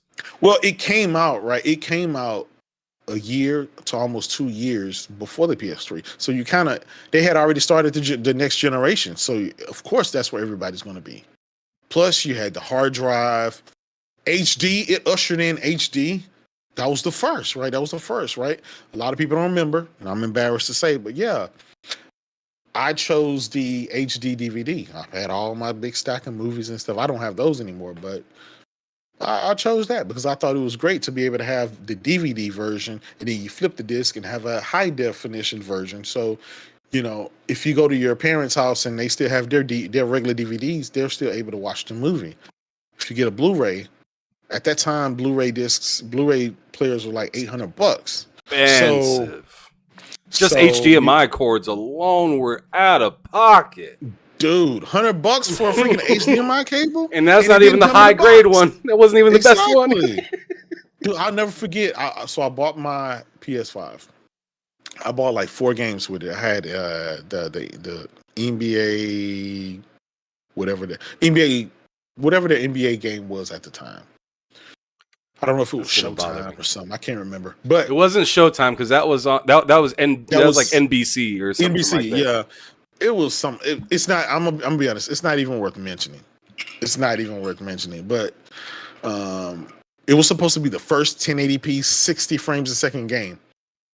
And it was. It was that, but still very passable. But so I spend $600 for this. It's Inside Drive. Inside Drive. No, was it Inside Drive? Mm-hmm. Okay. Is Inside Drive? Because I always get those mixed up with Courtside. I don't know why, but I always get Courtside mixed up. Because Courtside is Nintendo's. It's Kobe Bryant. Yeah, and so I get home with this big box, and the thing was a freaking behemoth. It weighs like 50 pounds, and I take it out the box, and I look. They only have RCA cables in them. I'm like, what the hell? Dude, RCA doesn't do 1080p and 70. It doesn't do HD. So I go back up to the store. They were like, yeah, they don't include the cable in the box for the high def. And I was like, okay, how much they cost? Dude, it was like $100. I'm like, what? So I went down the street to Radio Shack, and it would still cost me $70. It was like $69 for an HDMI cable. Oh, so you said screw the components and went straight for the HDMI. Yes. And this is for the Xbox you're still talking about, right? No, this here was for the PS3. Oh, okay. Because the PS3 you're right, didn't come with the HDMI cables. You had to go buy them. That's hilarious. Xbox had the component which did 720p. It was HD cable. So that 360, everybody was on it. When PlayStation 3 came, I bought it. But it didn't hit like the Xbox 360. The Xbox 360, what sold me on the Xbox 360, I'm being honest, outside of the OG Xbox and just continuing on in that ecosystem, the trailer to Gears of War. It was that trailer. The Mad World trailer. That was it. That sold me. When that big 10-story creature came running out, busting down buildings, we had never seen that before. We had never seen anything that epic. Yeah, Gears of War was nasty on release for sure. And I remember Crackdown was a big time was a big deal during that time as well. Let's see, Star Wars, Star Killer game. Yeah, there was this one game that I bought. It was day one. It was the boat game. It was called Wake something. It was something Wake. Blood Wake. Wait. Yeah, no, Blood Wake. Was it Blood Wake? Yeah, you're talking about the boat game. You were in water. It had like the realistic physics, the water physics and stuff like that. And that game I remember fondly because that was one of the first games I bought. What else? Then the 360 era, I mean, that ushered in your Forzas, that ushered in your Gears, that ushered in I'm trying to see what other game. I mean, clearly they had Madden on lock. They had all the multiplayer on lock. That was just a place to play. NBA Live was still huge then. Well, are you still talking about?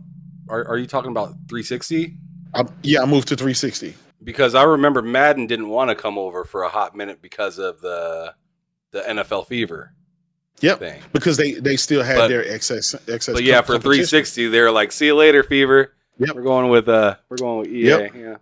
Well, it just kind of made sense, right? Because the competition had already Sony kind of gave up on its whole sports line, Game right? They day. kind of gave up on that, yeah. They kind of did away with that, and it was at this point in time. I feel like that's when EA was just the go-to game, and then everyone realized that, yeah, we could start trying to keep developing our games are inferior to what EA was putting. This at the point where EA was at peak. Madden was at peak. That was the number one game to buy. NBA Live was the number one game to buy. Clearly your FIFAs and stuff. It's kind of made it into what it is today. Even from that generation all the way forward, we just never changed. And that's why all the manufacturers of their sports and stuff just kind of left EA to do their own thing. Man, and it's unfortunate. 2K backhanded the shit out of EA on the way out. They did. They knocked them clean on the floor, bruh. It was bad. $20. Remember that? $20 for that game. They that was said, okay, we're gonna make a better product and we're gonna release it for half the price, more than half the price of your game. And they did, and that was the game that everyone bought. No one freaking bought Madden that year. And it showed, like, that game is still to this day, that game holds up very well. It looks and it plays, and it's like, Madden, like, what are you doing? You guys still don't have a product that's better than NFL 2K5. Man, remember on the original Xbox, if you had that game, it gave you the whole replay. It showed the whole thing because on the PlayStation it had just the photos. Yeah, but on the Xbox, it had the full replays. You could put your music. Like every time I scored, my team was called the Firefighters. Yeah, right, because they had the whole fire hydrant thing. But that's also a football team I used to play for when I was in like Pee Wee League kind of stuff. Yeah, it was called midget football back in Nebraska. But back in the day. But yeah, I made a team called the Firefighters, and every time I scored a touchdown, Lil Wayne would pop on. Fire man, fire for fire man.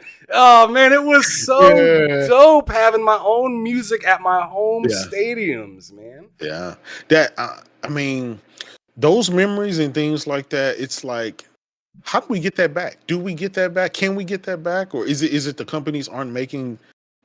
Are they not innovating anymore, or have we just peaked out as gamers? Have we just got to the point where they offer so much and we just stop caring about it? I don't know. I can't answer that question. That's why I always ask everybody, what happened? What's different?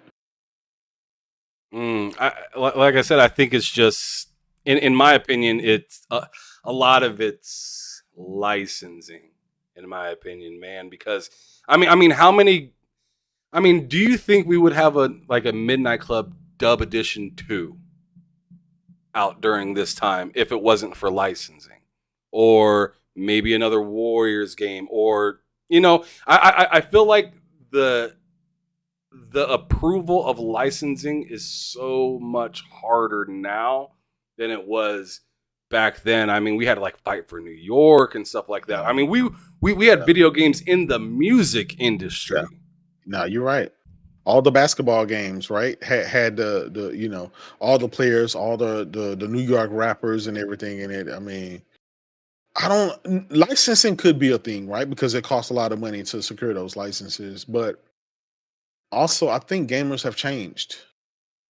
I think gamers in general have changed. Well, look at the audience. They don't want to see people don't want to see.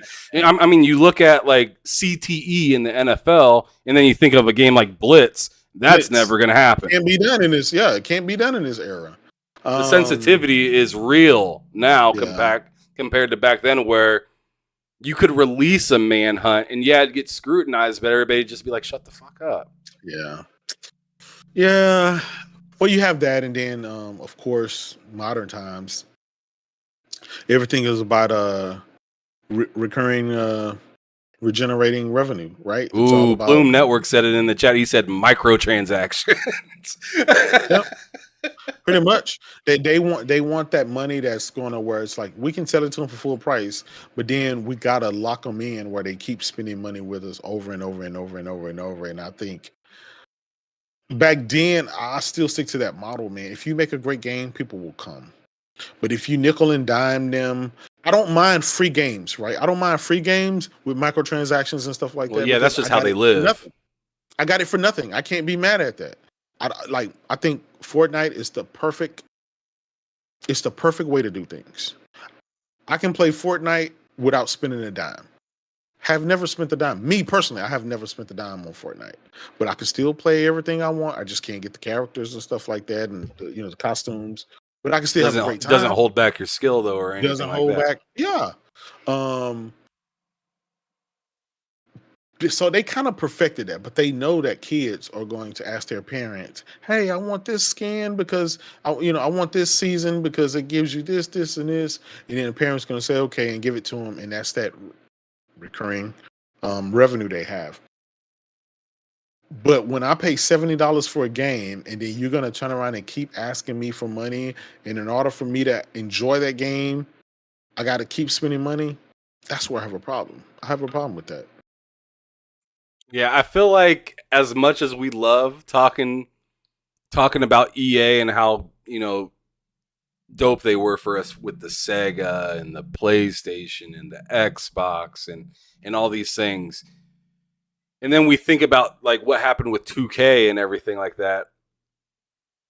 And now we look at today's game where it's a bunch of like, yeah, I mean 2K's even doing it now with my teams and like my career and the NFL version, whatever that one's called, the whole franchise or whatever that thing is. Mm.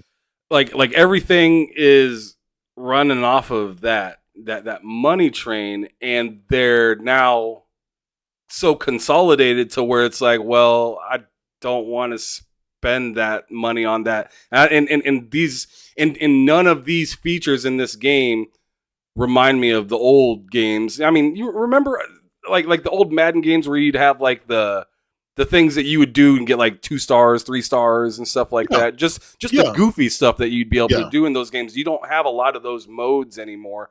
And whenever they try to re-implement those type of modes, they're just flooded with microtransactions just everywhere to where it's like not even appealing to get into the damn thing. But my point is like, man, EA.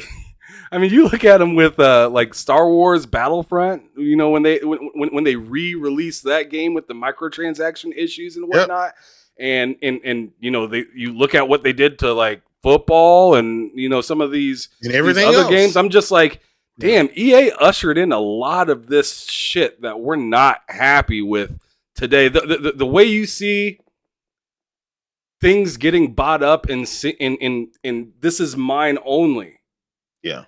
I know we get mad and yell at Microsoft and stuff like that, but this has been going on a couple generations before. It has. It has. It started back in the Sega Genesis days. You said that one of the biggest developers and publishers back then was Acclaim, right? They made everything. They were huge. THQ. They were huge back then.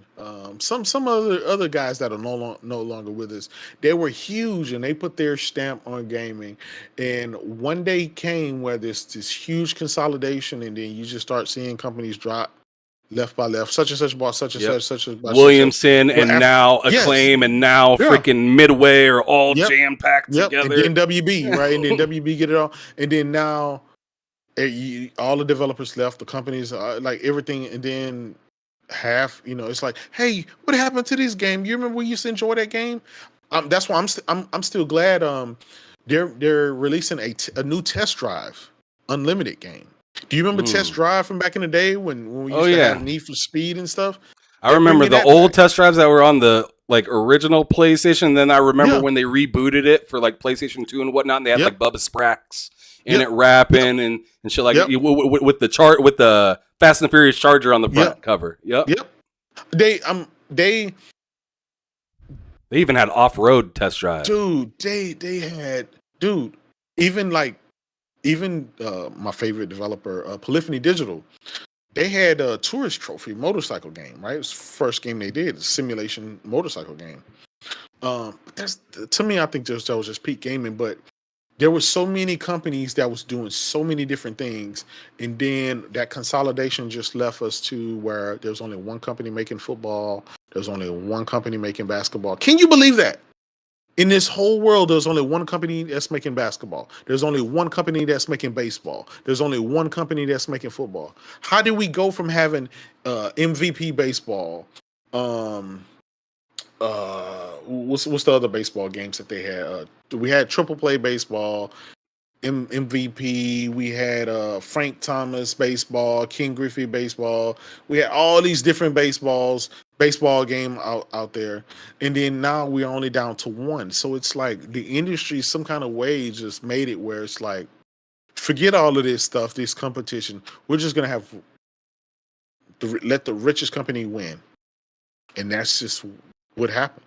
And it sucks. Um, it sucks because competition is good. If you make a good game, 2K pushed Madden to be better. But instead of Madden getting better, instead of EA doing better, they just said, "Well, we'll just buy them out and we'll just take care of the competition." And that's why we need regulators. This is why we need the FTC and the Oh, CMA here and we the go. EU and stuff. Am I lying? I mean, that's why we need regulations to keep that from happening. You and I are sitting here crying about this consolidation and how the industry, how we used to have Where I'm at is it's just too damn choices. late. Where I'm at is it's just too late, and it's just like, I agree. get what you can while you're out there, you know, and that's why, I mean, I'm on the other side of the fence with you on that on this topic. It's because it's just like, yo, like the playbook is already drawn out. Are you going to run the play or not? No, you're right. You're right, but I can say, right, the only, as it relates to Microsoft, which at the end of the day, I don't care if it goes through or not, right? It doesn't matter. I own everything. The games are going to be everywhere anyway, so it doesn't matter. I think the biggest reservations most gamers have about it is because Phil Spencer said himself, and I talked about it earlier today. He said he trusts Nintendo and Sony with gaming. He said so himself. He trusts Nintendo and Sony with gaming. Do you trust Nintendo with gaming? Do I trust, like, with gaming, just with gaming in general? I mean, they've been around this long and they just don't miss. They always find a way out of a hole if they ever find themselves in one. So, I mean, I kind of got to say, yeah. Okay. Do you trust Sony with gaming?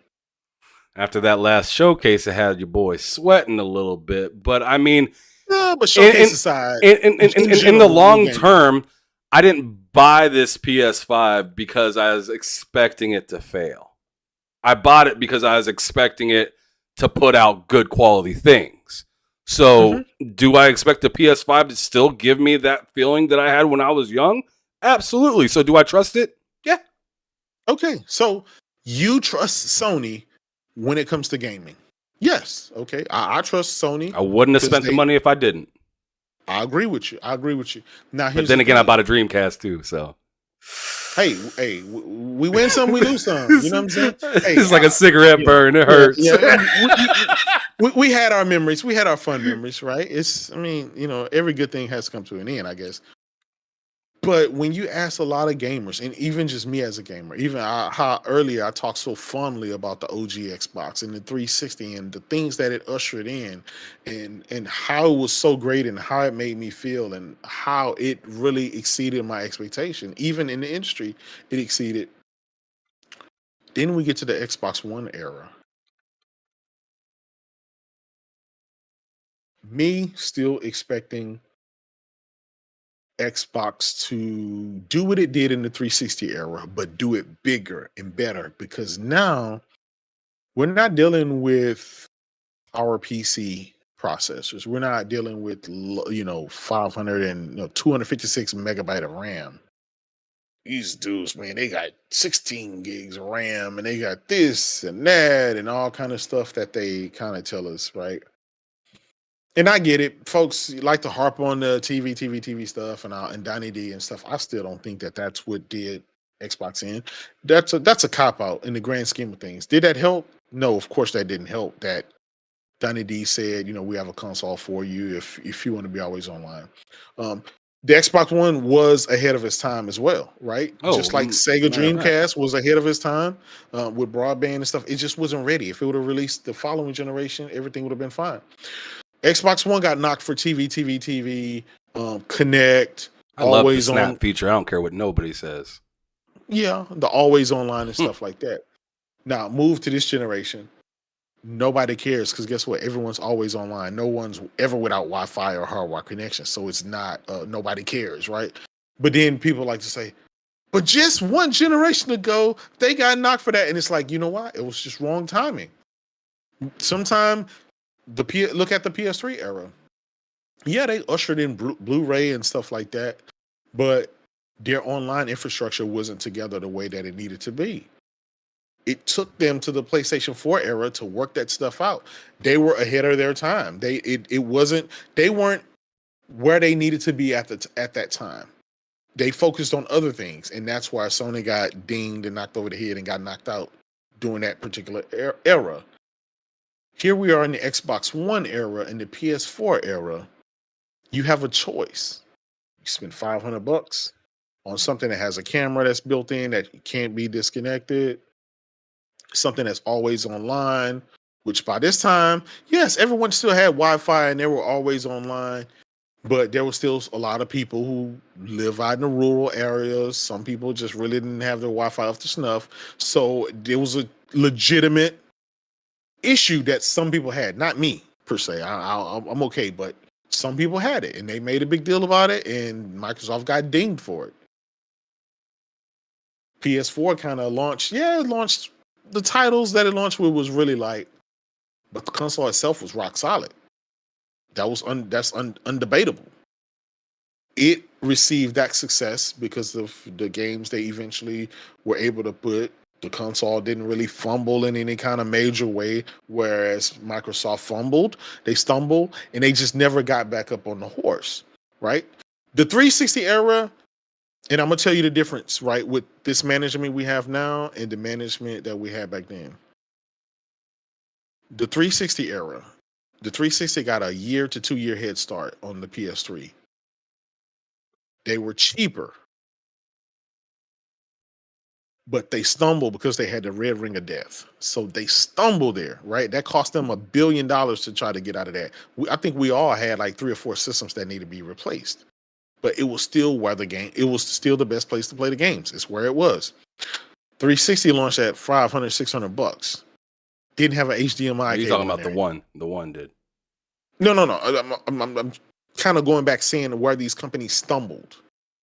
Okay, continue. So in the 360, in the PS3 era, they both stumbled. You had the Xbox had the red ring of death. PS3 came out, it was expensive with no rumble in the controller and no HDMI. So they stumbled for a long time. Then they had the big hack. But even with all that being said, Sony was still able to find a way to get back in the game in that generation. They didn't wait till the next generation. They said, we got to get back, fix this. We're going to cut the price, remove all these freaking media ports we got. It was like 5 HDMI cable, PC cards, all these memory slots and stuff like that nobody needed. They shrunk it. They made it smaller. They started putting out great games. We got your Uncharted 2s, your Uncharted 3s. We got The Last of Us, and your Gran Turismo's finally came out, and the rest is history. And then it was able to catch up and get on its stride. Xbox had the red ring of death. They was able to get back up on their stride in that same generation and fix the problem and move forward and be successful. Now let's move forward. The Xbox One and the PS4 generation. Microsoft stumbled with the Kinect. It stumbled with the always online with Dunny D. We already know that, right? PS4 didn't stumble. They were able to maintain a consistent footing, and that's why they reaped the rewards of that particular generation.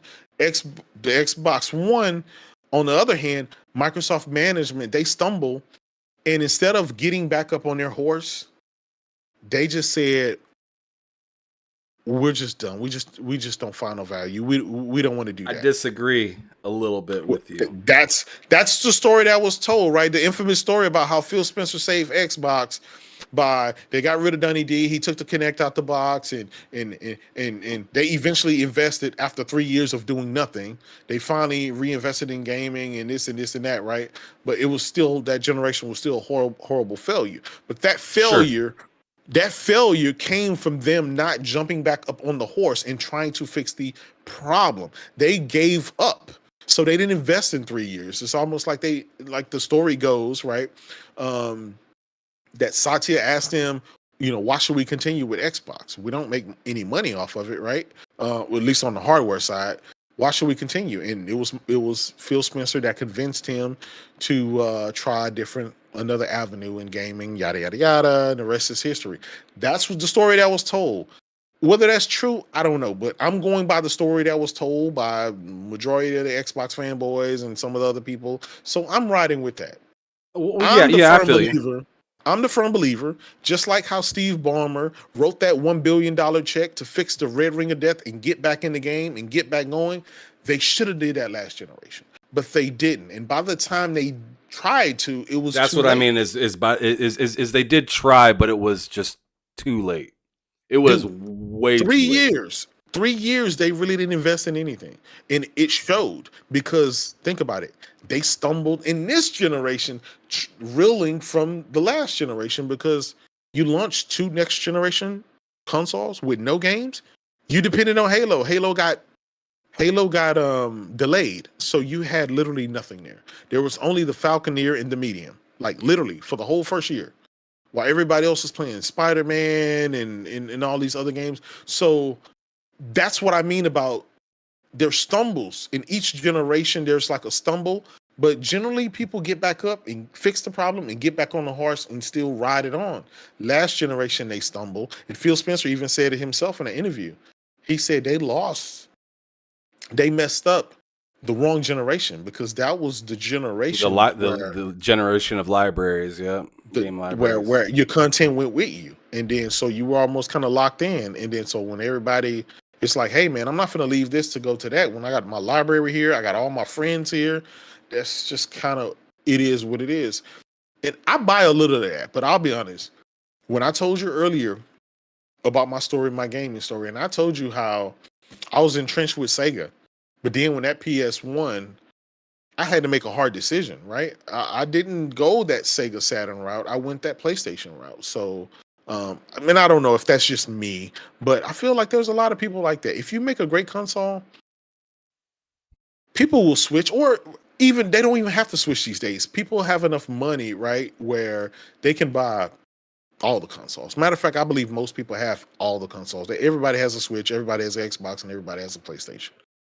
The thing is you have to give people a reason to have faith in your product. You have to have faith in your product. You have to have a solid commitment to that product, and you have to deliver on that product because these consoles are expensive.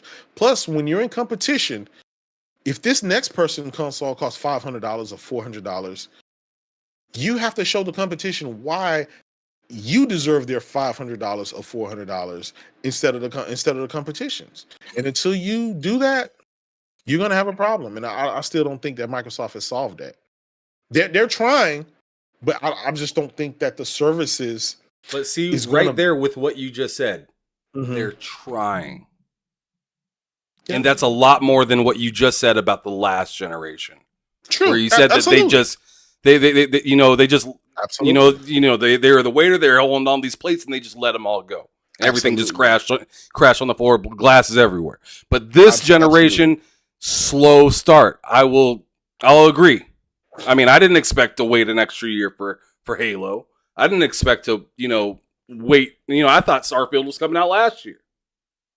You know what I'm saying? So I mean, I'm trying to keep it real, but at the same time, I'm like, I want to also not just say, they don't deserve no credit or nothing because, they're out there working.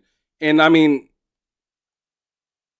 it just, time will tell in this situation right now because it's just like, right now they are bragging and boasting this showcase more than I've ever seen Xbox ever come outside. And they're saying, no, don't hold any, you don't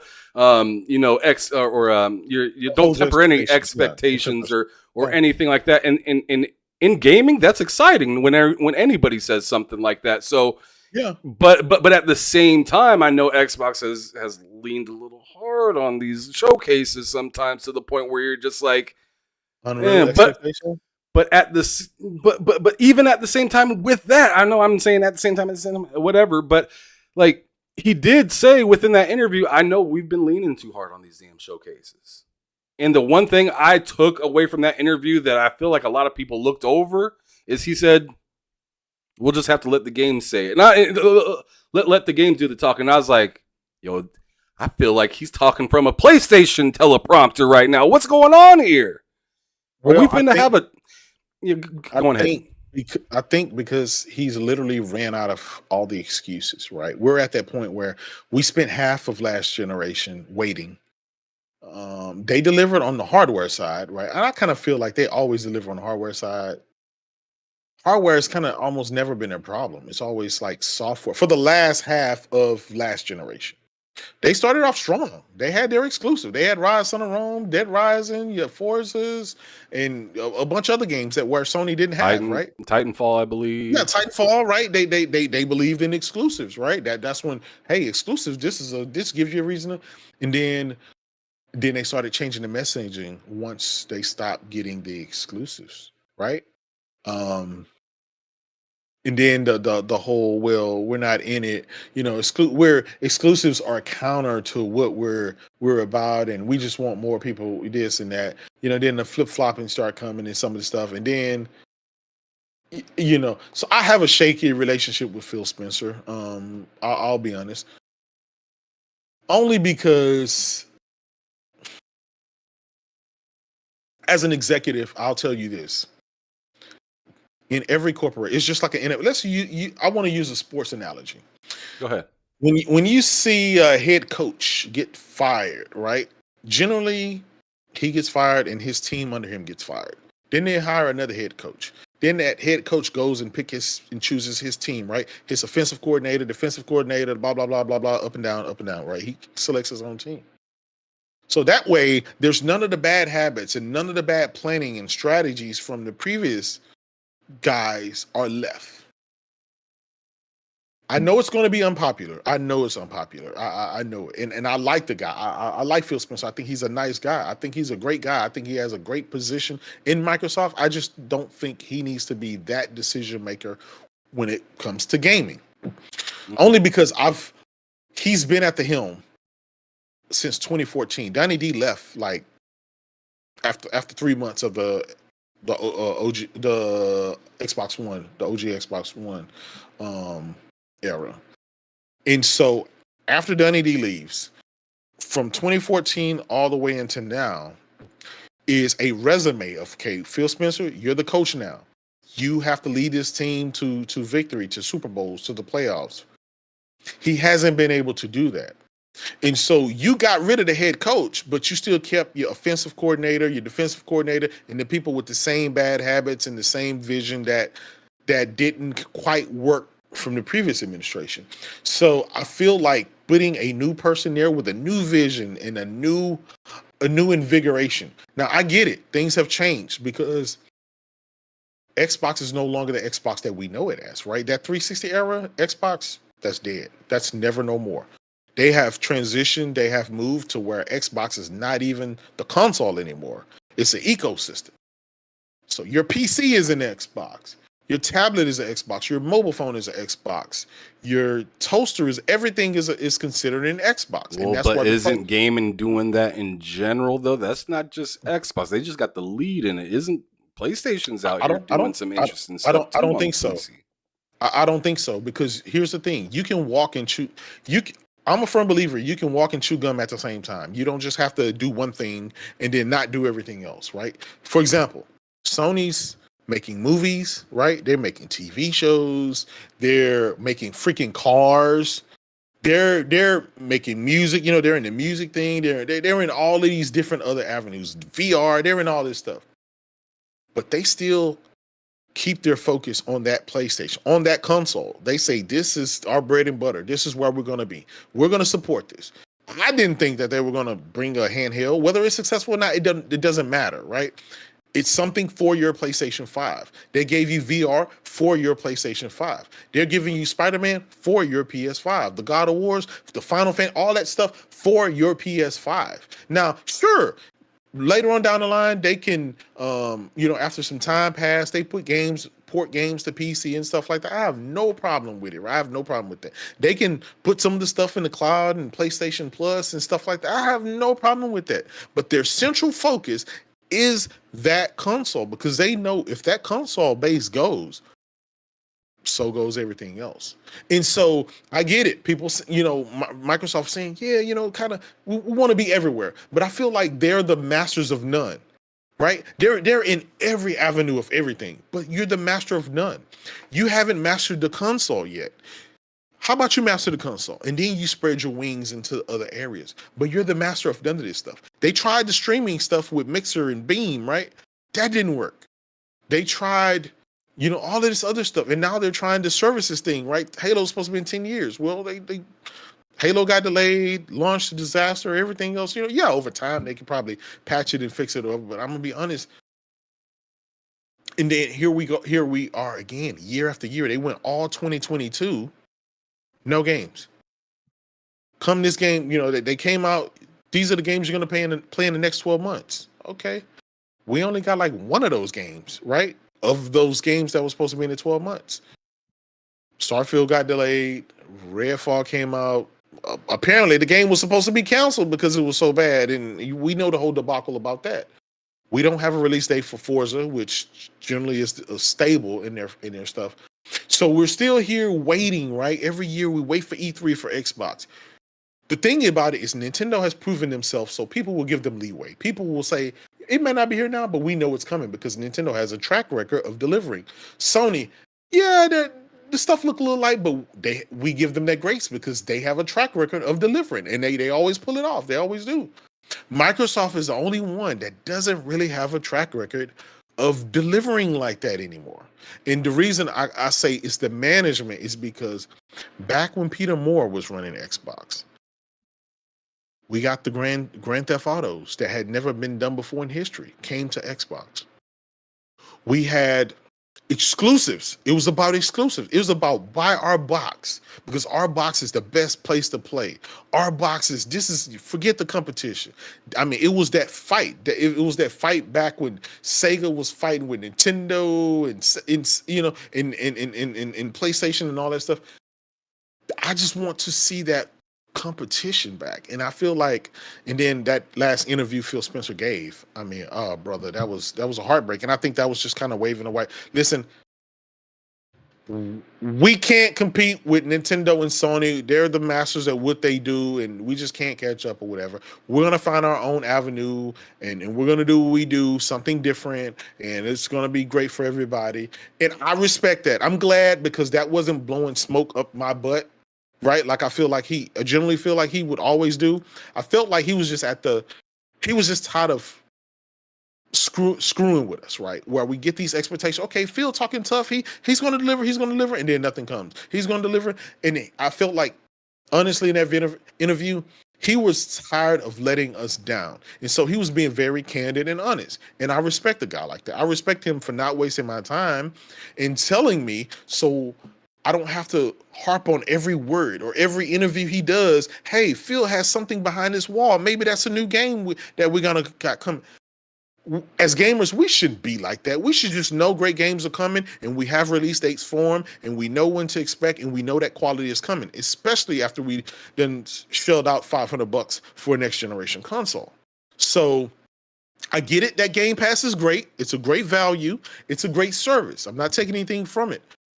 But I'm from the old school way of doing things. If you make a great games, the gamers will come.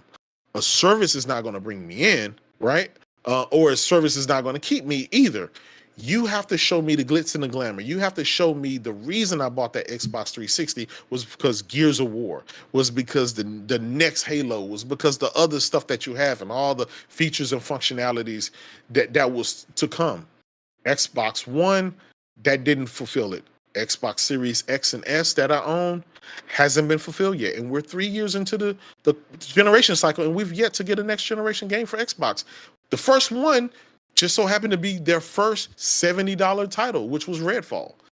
That landed, it feels, that landed with disaster. So here we are again, hoping, and I'm hoping and praying, and I believe them. I believe they're going to come through with the showcase. I think it's going to be great. I think they're going to show us release dates to the stuff that they showed us before and that we didn't have release dates for. I believe they're going to show us that. I hope they show us something new and exciting. But I want to see the graphical showcase. When you saw Spider-Man out on Sony's stage and all the stuff that was doing and the flying in the air, that's what I want to see. Now, I'm not saying Spider-Man from Xbox. I'm saying that feeling that you get when you see that, oh man, oh wow. I want to see that from my Xbox. And with 30-something studios that they have under their belts right now, even without Blizzard Activision, Right. we should not go another year without any games. You have more studios than your competition combined, but why is it that we went all 2022 with no games? With no first-party games? That should not, that's a management problem. So before you buy these people, find out where they are. And again, I'm Monday morning quarterbacking this thing, right? As an executive. Before I buy you, hey, where you at with this project? Does this look good? Okay, I got 3 games ready from these 3 different developers. These are going to come out this year. I got 2 more indie smaller titles that are going to come out in between them. That's 5 games that 5 first-party games that I'm going to launch this year. That's a great start. Hopefully those games, great quality, but we need that to be consistent. That's how you do it. But you can't sit on 30 studios. All right, I got some pushback. I got some pushback real quick. Let me hear it. So the pushback on that is like, I feel like I just heard a little bit of contradiction. And what I mean by that is you just got done saying Phil Spencer raised the white flag, and then you said, "Oh man, the showcase is going to be fire." It's the hope. It's the hope in me as a gamer saying, like, there's rainy days, right? Let's say it's rainy. It's rainy season. But within that rainy season, there gotta be one sunny day. I mean, not every day, just like for like. Oh my goodness! You see what I'm saying? I see what you're saying, but I think I feel like that's a little wild. Jump analogy. Remember, he said like, he's like, how did you know I was going to catch you? He was like, the sun shines on the dog's butt, once in a while. I feel like this is that time where. This is the time to shine where that sun is going to shine on Xbox and they'll be able to pull it off.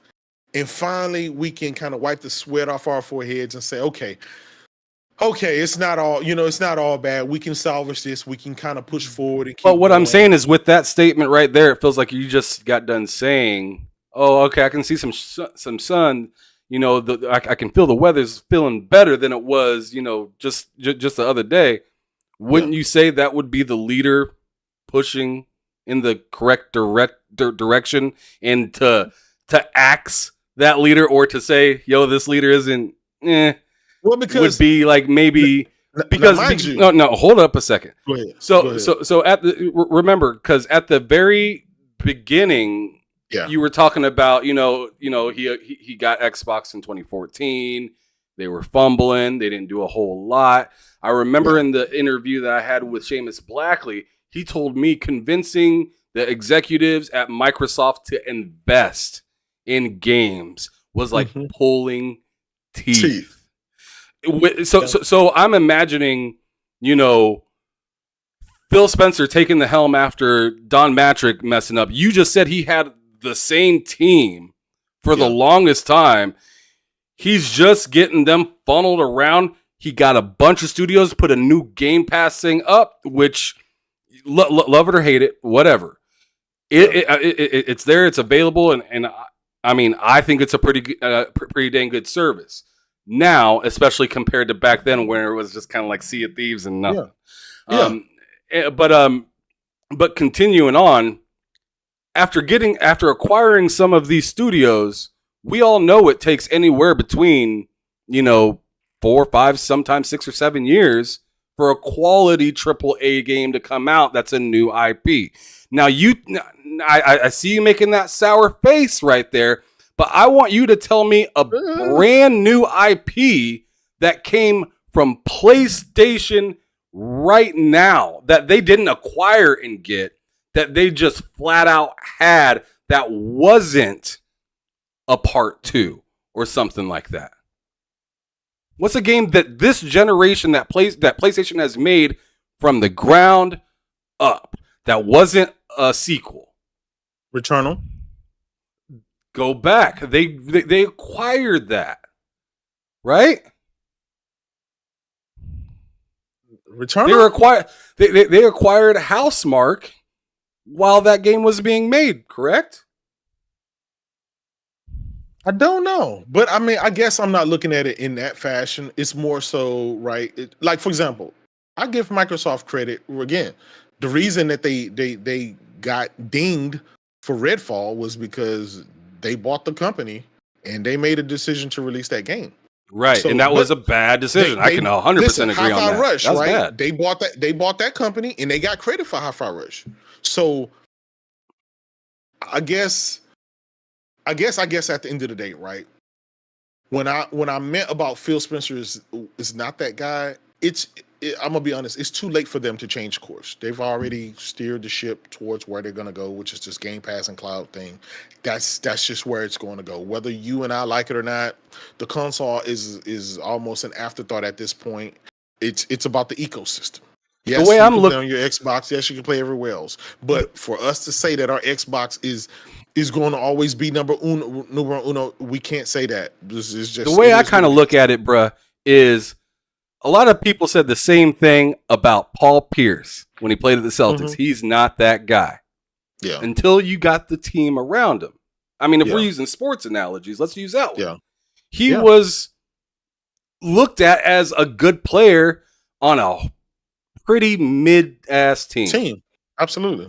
But once he got the players in Yeah, place and they were working, he got to be yeah, relieved. And we're hoping that by now at this upcoming showcase, and then not only the showcase, but also the rest of the year with yeah, the games that are supposed to be coming, we know yeah, Game Pass is fine. yeah, Game Pass is fine. When people were saying no games came out in 2022, I agreed. A lot of people said, "Oh, but Game Pass," and I'm like, "Dude, that's not yeah. Xbox." That's So, not what to, we meant. Yeah, that's not in what we my meant. opinion, when I'm talking about a platform, I'm talking about Xbox, PlayStation, or Nintendo when we're talking about first party games Absolutely, and whatnot. absolutely. So that's why I was just like, yeah, they screwed the pooch on 2022 completely, and then screwed part of 2023 2023. up Absolutely, because of that whole 12-month thing that absolutely. nobody begged them to do, that they went on ahead and did on their own. So I'll give you the credit of, yeah, Yeah, they every time they make a step forward, they take a couple steps back. steps back. Hi-Fi Rush took a step forward, took a couple steps back. Publisher Yeah, of the Year, loud as hell. Step forward, 2022, silent. yeah, Step back yeah, again. So like yeah, so I hear what you're saying, and it is frustrating as a fan, because that you already know, Jaydub. I told you that's my console. yeah. Absolutely. That's my number one guy. I was pissed off last year when Yeah. Starfield got delayed. I was visibly livid. I So mean, so I see yeah, what you're saying, but like, and I also see what a lot of people are saying too, and they've been saying it for years, and they have the credit to be able to say, you guys are always looking forward to these showcases and whatnot. So yes, I mean, I am holding a Xbox completely accountable, but at the same time, I'm seeing a team that didn't make the playoffs yeah, for the last, what, 7, 8 years, decide to pull out their wallet yeah, and speak. And you just got done yeah. saying earlier, the richest seems to win at this point. That's true. That's true. Who's richer than Microsoft? And now that Phil Spencer actually said, "Yo, Satya, we doing this shit or not?" Yeah. I mean, I'm not sure how much more you could ask for from a person. Well, let me put it at this. Here's the thing. Money will buy you a lot of things. Money can't guarantee you the championship trophy. right? Let's True. look at the Yankees. Let's look at the Yankees. Let's look at the Knicks. Let's look at the Lakers. The Knicks is like the number one, number two biggest market in the NBA. But The they're tragic Yankees year after is the year. number one is the number one biggest budget, right? They bought always for the beginning of history bought the biggest and best players. The Lakers, right? Always the big. Everybody want to go there, biggest and best players, and yet they still falter and not win championships when they should and stuff like that. So money doesn't buy you everything. And here's the thing: the reason why Phil said what he said about Nintendo and Sony is because, and it's true, they have a winning formula.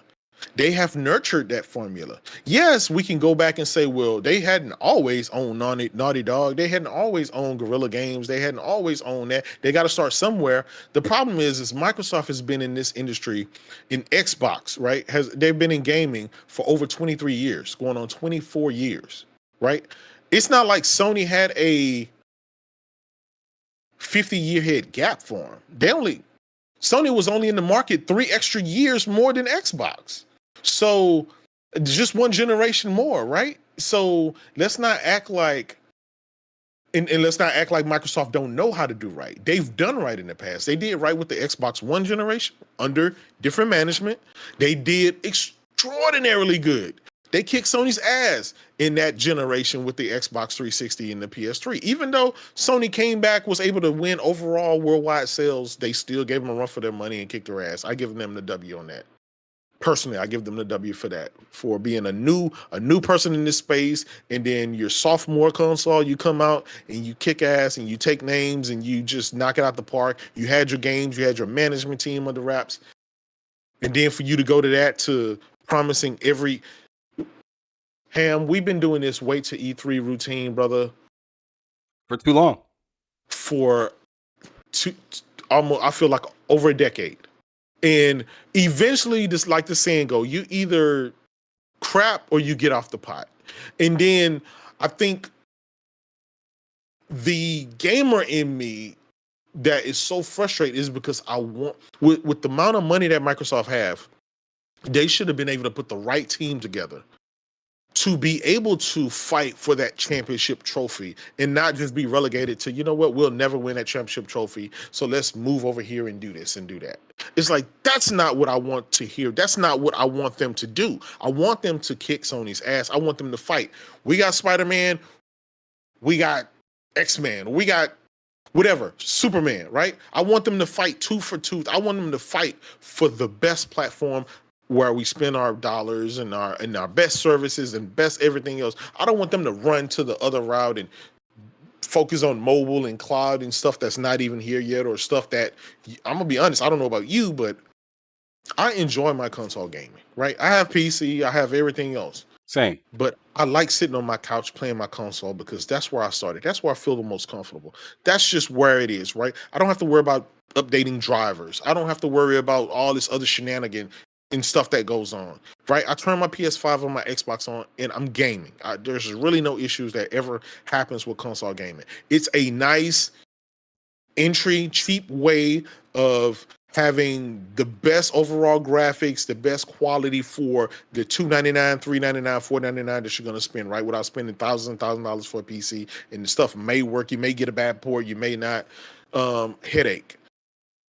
I just want Microsoft to focus on being the best place to play your Xbox game. And that does not mean everywhere else besides a console. I'm a console gamer. I don't want you to forget that and leave me be for all of these other avenues that's never going to come. Right now, you can play Xbox games on your console, your mobile phone, your PC, your tablets, your Samsung TVs, and everything else, right? I love it. Listen, there's 3 billion people have access to Xbox, but yet nobody's partaking. Nobody's partaking on the grand scheme of things, right? You see Sony just come out, they sold 40 million PS5s in 2 years. The Switch then sold 100 or something, but then your Xbox there, well, yeah, we don't talk about consoles. Well, hold up about this, and we're hold up real quick. Okay, you gave me about subscription numbers. Okay, fine. No, I'm not going to do that. I'm not doing that. I'm going to give you that. Okay, give me the engagement numbers. No, we're not going to do that. Well, what is your what I'm gonna go on ahead and say real quick, Uh-huh. and I mean, you just got done saying Xbox has spread themselves out everywhere, right? PC, The master of phones, none. But they're the all master this of stuff, right? none. But time Yes. out. How recent have they done all this? Game Pass has been a thing, what? I'm not talking about 6, Game 7 Pass in years? particular. I'm not talking about Game Pass in particular. I'm talking about Okay. what you're Let's go to talking about PC. is saying Let's go to PC. PC. You're saying no. Time There's out. three Time out real quick, million PC bro. gamers Let me out there. finish. Go ahead, Let me finish Go my ahead. thought real quick before you Go ahead. answer it, so you have more of a Okay. detailed answer to give me. So, Okay. I'm saying this cloud gaming, Mm-hmm. playing whatever on your phone or whatnot, playing on PC Mm-hmm. and playing on Xbox now. Mm-hmm. How long have you been able to go through and do each one of those things? That's still extremely new. And we all know that cloud isn't reliable. So why are you focusing all your energy, right, on something that is not going to pay off in the short-term dividends? Like, are you like? I feel like, Because it's not short term, it's long term. but you as a gamer, you're being disappointed in the short term. Well, actually, long term now, because we're two generations of sitting around waiting, right? How much longer are we going to sit around and wait for whatever that Microsoft exactly where they want to be fulfilled? Like, I don't know. It doesn't seem like much longer because we just got told. I mean, you just got done saying, I'd love to have, Spider-Man going versus this. Well, what have everybody been talking about lately? Is Spider-Man going to launch within the same week, month as Starfield? Everyone's been talking about that. Yeah. So right there, that Mhm. answered that previous question that you said, oh, I want something to battle verse it. I mean, there's other games as well. Yeah. There's Forza. Hopefully, I'm hoping, I'm banking that comes. Hopefully, it doesn't come out. We don't. We don't. And until today, we didn't know when Spider-Man was coming out. Absolutely, but we knew it was coming out fall 2023 for sure, because they kept iterating it. Personally, we assumed. The developers themselves kept saying fall 2023. They kept tweeting, they kept saying fall 2023. It was on all this stuff. So we knew it was coming out fall 2023. We just didn't know what particular month or day. Well, we got that, right? But with that being said, how about God of War last time? How about God of War Ragnarok when that got told when it was going to launch, and it launched nowhere near that well, time? they never said exactly when it was going to launch. But see, that goes back. That's the same thing. That's saying we're going to launch here around this time, and you don't do it. So that's what I'm saying. You can't exactly buy that until we got the date today. But it's not the same thing, because Microsoft just came out 6 months ago and told us these are the games. No, 12 months ago. They just told us last summer, these are the games you're going to be playing in the next 12 months. They gave us a specific time frame, right? Well, we only got one of those games in that particular time frame, right? Because they didn't even tell us about Hi-Fi Rush. That was a stealth drop. So we only got one out of that 12 months. And I agree. That's terrible. Here's the thing about this goes back to where people give leeway to Sony and Nintendo, because you know why? They trust them. Because throughout their history and throughout what they do consistently, tends to work out. So even when Sony delays a game like God of War or something like that, they still are dropping other games to make it where it's okay to drop. And nobody's saying that it's not okay for Microsoft to delay games or push stuff, but you can't push stuff and then have a whole complete calendar year with nothing. You got to have something. No matter what it is, right? Like, even this year, Sony first party technically was really kind of light. They got the Burning Shores. They launched VR with 30 freaking games, right? Some of those exclusive. Some, most of those are exclusive. Few exclusive. Yeah, but it is what it is, right? It's exclusive. I mean, you can't play VR on Xbox, so clearly it's exclusive to console, right? And then you got. We got the Horizon Burning Shores, right? We know we're getting Final Fantasy 16. That's a day one they've been pushing. We got Firewall Ultra coming out. We got that Crossfire game. That's another third-party VR game. Then we know we're going to finish the year with Spider-Man, and potentially that was it was toss up in the air whether it was the Final Fantasy VII Rebirth or not. Now we finally got a more concrete where it's going to be early 2024. So even though this year was still light for their first party, there was still eating being done. There was still first party games. There was still stuff to do and stuff being released. I mean, these guys are coming out with a freaking streaming handheld. They came out with VR. There is always something where Sony and PlayStation are always in the mix of something. Either something's releasing or coming out or being displayed, yada, yada. Xbox, is this coming to Game Pass? Is this coming to Game Pass? Is this coming to... You just don't know. The 12-month stuff is out. For the life of me, I don't understand what Forza, which is really a semi-annual racing game that comes out, right? 1 year Horizon, then the next Forza. Horizon, we've been doing that since the beginning of time. But they didn't even give us a release date for that. So what I'm saying is that goodwill that is extended to Sony and Nintendo by most gamers and the industry does not extend over to Microsoft, because we've been waiting for the last 10 years for that and all that goodwill. I'm more excited, I'm more excited to show you, show you the stuff I hadn't shown you and all this stuff and all this gaslighting just to be let down and for them to come out and apologize, right? We see the list of apologies every single year since 20 whatever that they've come out and said where they've kind of let us down. And you kind of can't be mad at the gamer for feeling that way. We want them to battle it out. We want it to be the best place to play. We want it to be the sad part about it is, at least last generation, they could say this was the best platform to play your multiplayer. They can't even say that this generation, because the PlayStation 5 has been the best place to play the multiplayer. I mean, look at Digital Fine and don't even get me started with the whole power talk and all the full RDNA stuff that never panned out. So it's all of this goodwill that prior to this generation we was just ready. 12 T-flops, all ray tracing, full RDNA, all this talk, the microchips in the mouth, all this stuff, none of that stuff panned out. Then they got to talking about the tools.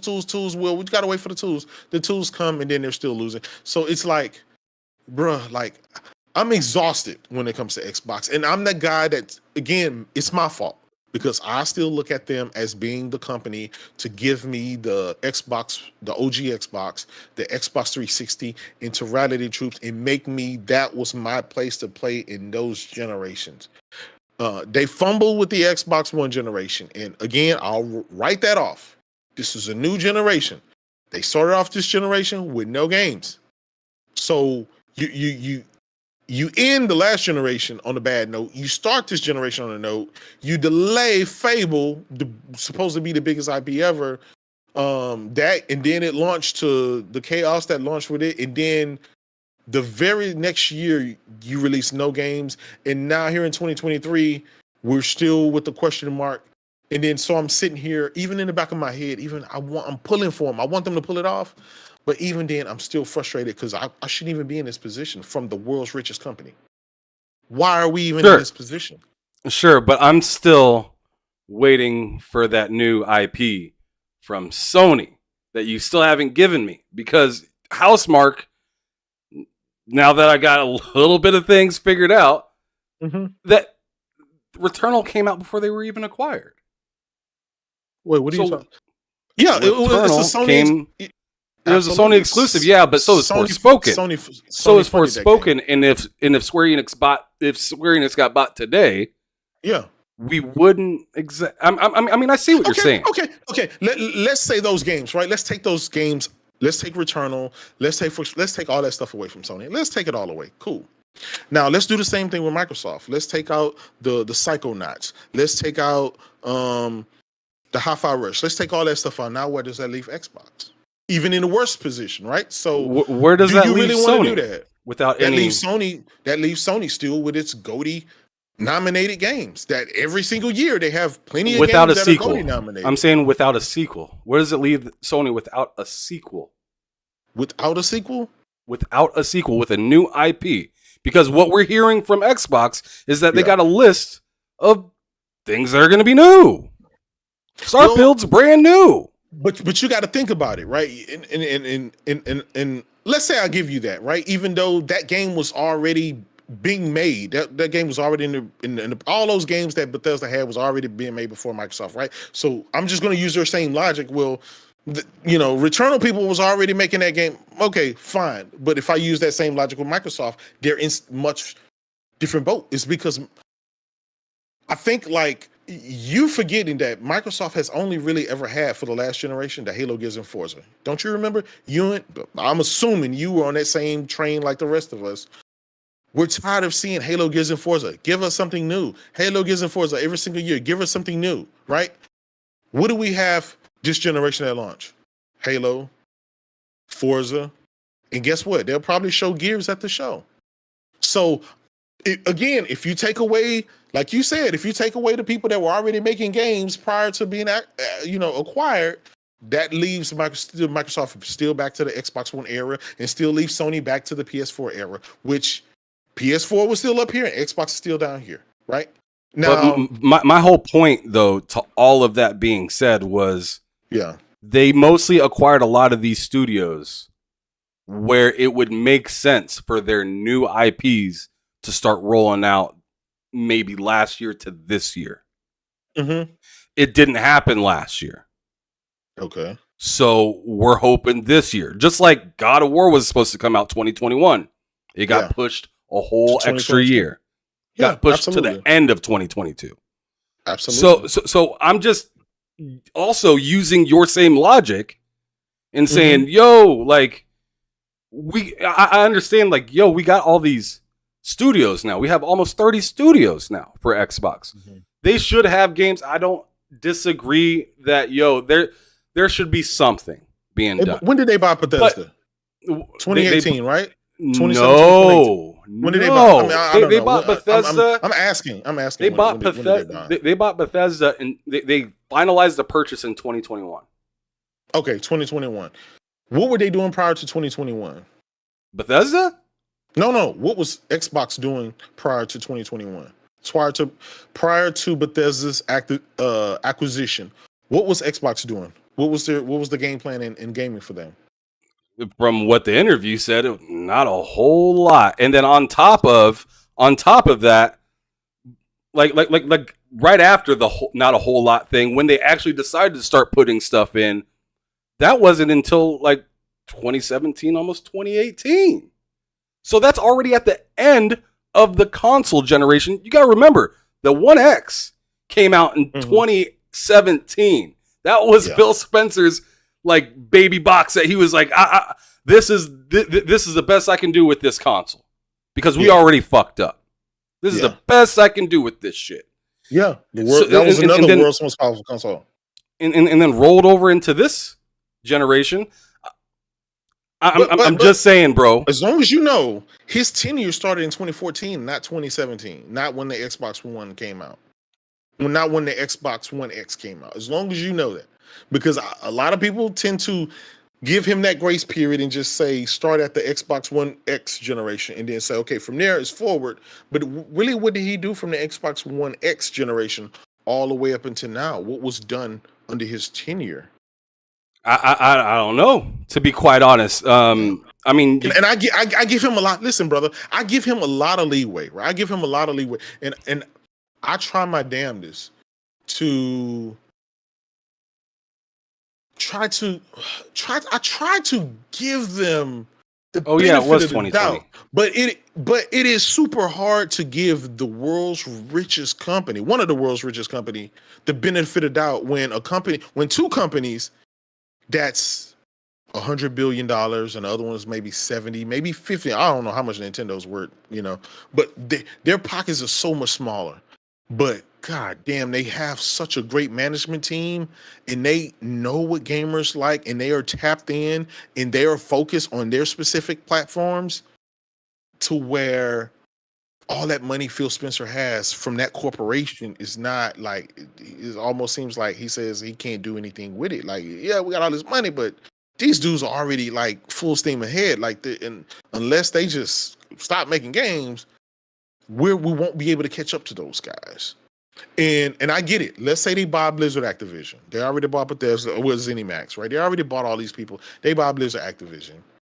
as a gamer, yeah, I'll be able to play those games in Game Pass. But without waiting, like you said earlier, 5 years, 6 years, 7 more years, brother, this would have been going on 20 years we've been waiting. A lot of gamers are not about to sit around or don't want to. I know we will. I'm gonna be here. I'm not going anywhere, right? I still got my Xbox Series X and my Series S. I'm not going anywhere. But man, I'm running out of patience. And I get it. After that interview, no, I think a lot of us are running out of patience, bro. Yeah, I think that's why this specific showcase in the whole, they'll just have to play the game and see it for themselves. The whole honesty and frustration of Phil Spencer, he feels that from us. He feels that from us as Xbox gamers. He knows, like, bro, your time is almost up unless you figure something out now. So so I feel you in that aspect of the frustration and you know, where is this, where is that? But like, I'm more lenient to the benefit of the doubt of like you've been stringing me along for this time. What's another couple months? And I hate that, right? I hate that, right? But I hate that, right? That's how I feel. That's what makes me so angry. But time out. I'm somebody that skipped the PS3. I skipped the PS4 generation, purchased the PS5, and I like the console, but I don't find myself on it too much. And I watched this last showcase, and I'm like, I already knew I was going to buy Spider-Man. Yeah. So I felt like I watched 55 minutes of what the fuck is going on. Yeah. So it almost feels flipped a little bit. Well, to where it's like, you can't have one. Listen, Sony's had one. Let's call this one bad showcase over Xbox's last 10 showcases. Right? They're notorious for fumbling the ball. Even when Sony didn't show up to E3, they still fumble, and Phil came out and apologized. So I'm not going to go that far. Sony got the sure, but as you said, Sony has that expectation. Sony has that expectation. So when you see all these content creators that were out there and being honest, they were very honest. Like tons of different people, Persona, Jabari, a lot of people were just like, this is not why I tuned into this showcase today. Absolutely. But you know what? And I take that as a positive. And I'll tell you one thing I like about the Xbox community is, for one, they're vocal about that. And then for two, their demand and their expectation for Sony and for PlayStation and for what Sony has to provide is extremely high. And that keeps the quality and the goals of what Sony has to keep delivering extremely high. The moment they start lowering their standards, then you typically kind of become like an Xbox, where you release a game like Redfall, and even though it's the consensus around everybody is it's a bad game, you still got people trying to hold the line. Oh, it's a great game. I'm having fun with my friends. It's like, yeah, everyone can have their fun when they're with their friends. You're playing a multiplayer game and stuff like that. But is that really the quality that you want Xbox to have and to expect? Because there's a saying in the community, in the gaming community, that's more Game Pass fodder. Like, Game Pass is the reason, because you're only spending $15. You can't expect to have God of War quality stuff, The Last of Us quality stuff, the Ratchet and Clanks. You can't get that high qualities. You can't get that Legend of Zelda, Tears of the Kingdom, and Breath of the Wild type stuff in that service. That's the saying. I'm not saying you can't. I'm not saying you can't. Okay, I was going to have to push back. That's the consensus. Because here's the thing. The moment Microsoft starts delivering those type of quality things, then people will be like, okay, there may be something to this, but they haven't yet. And Xbox has been a thing for the last 6-7 years.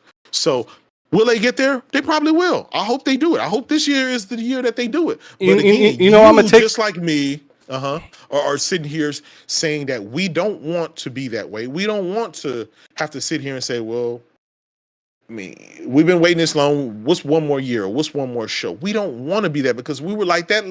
I was like that last year, and the year before, and the year before that. And all I'm just doing is expressing my frustration that I have with Xbox, the love-hate relationship I have with Xbox, is only because of the games that I know they can make, because of the amount of money that they have and the talent that they have, right?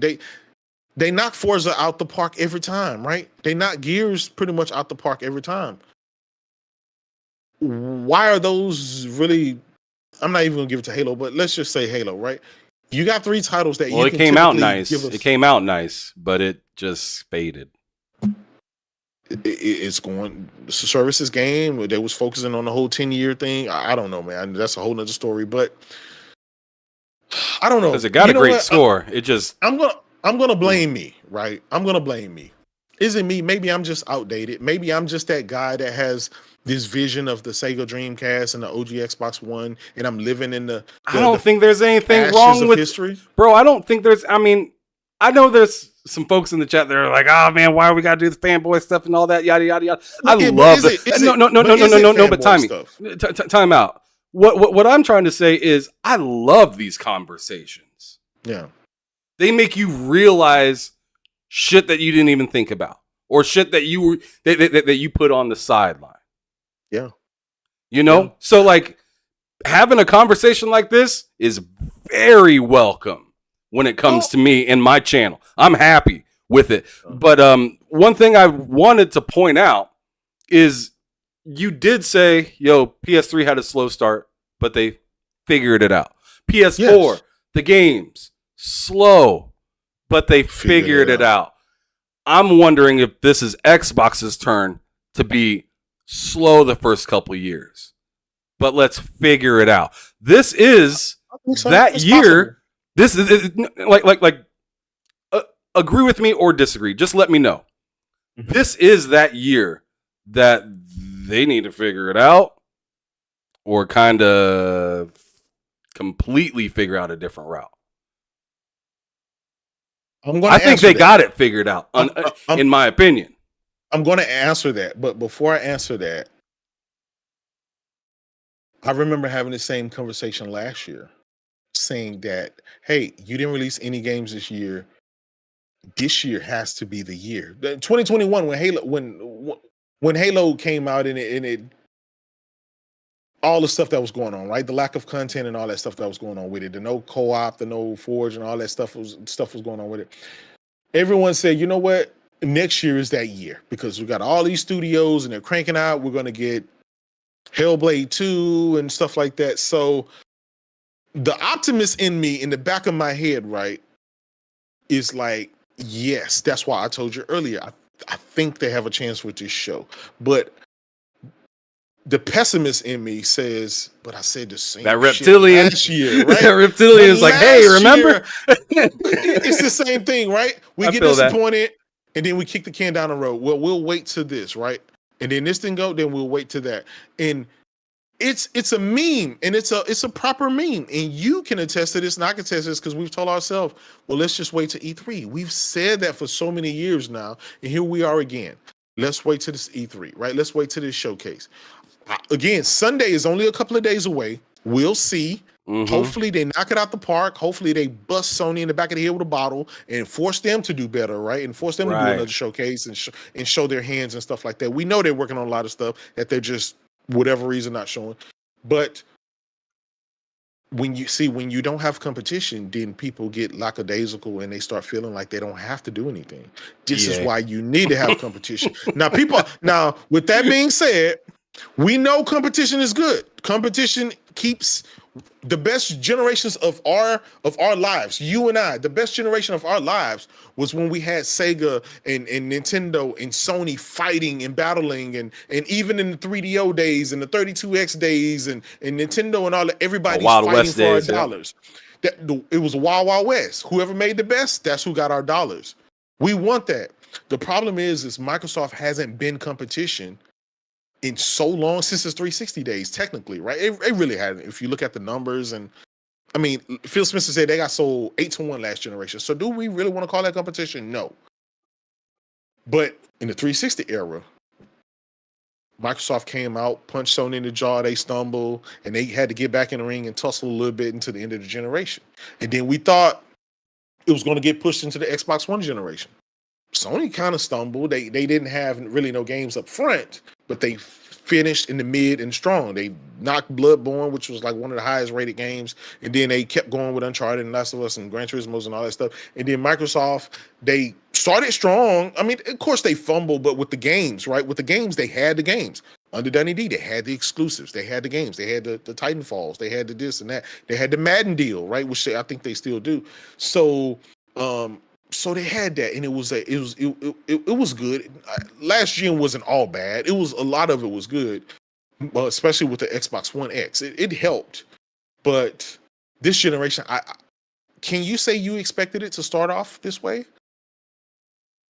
No, absolutely not. Absolutely not. Yeah. And so maybe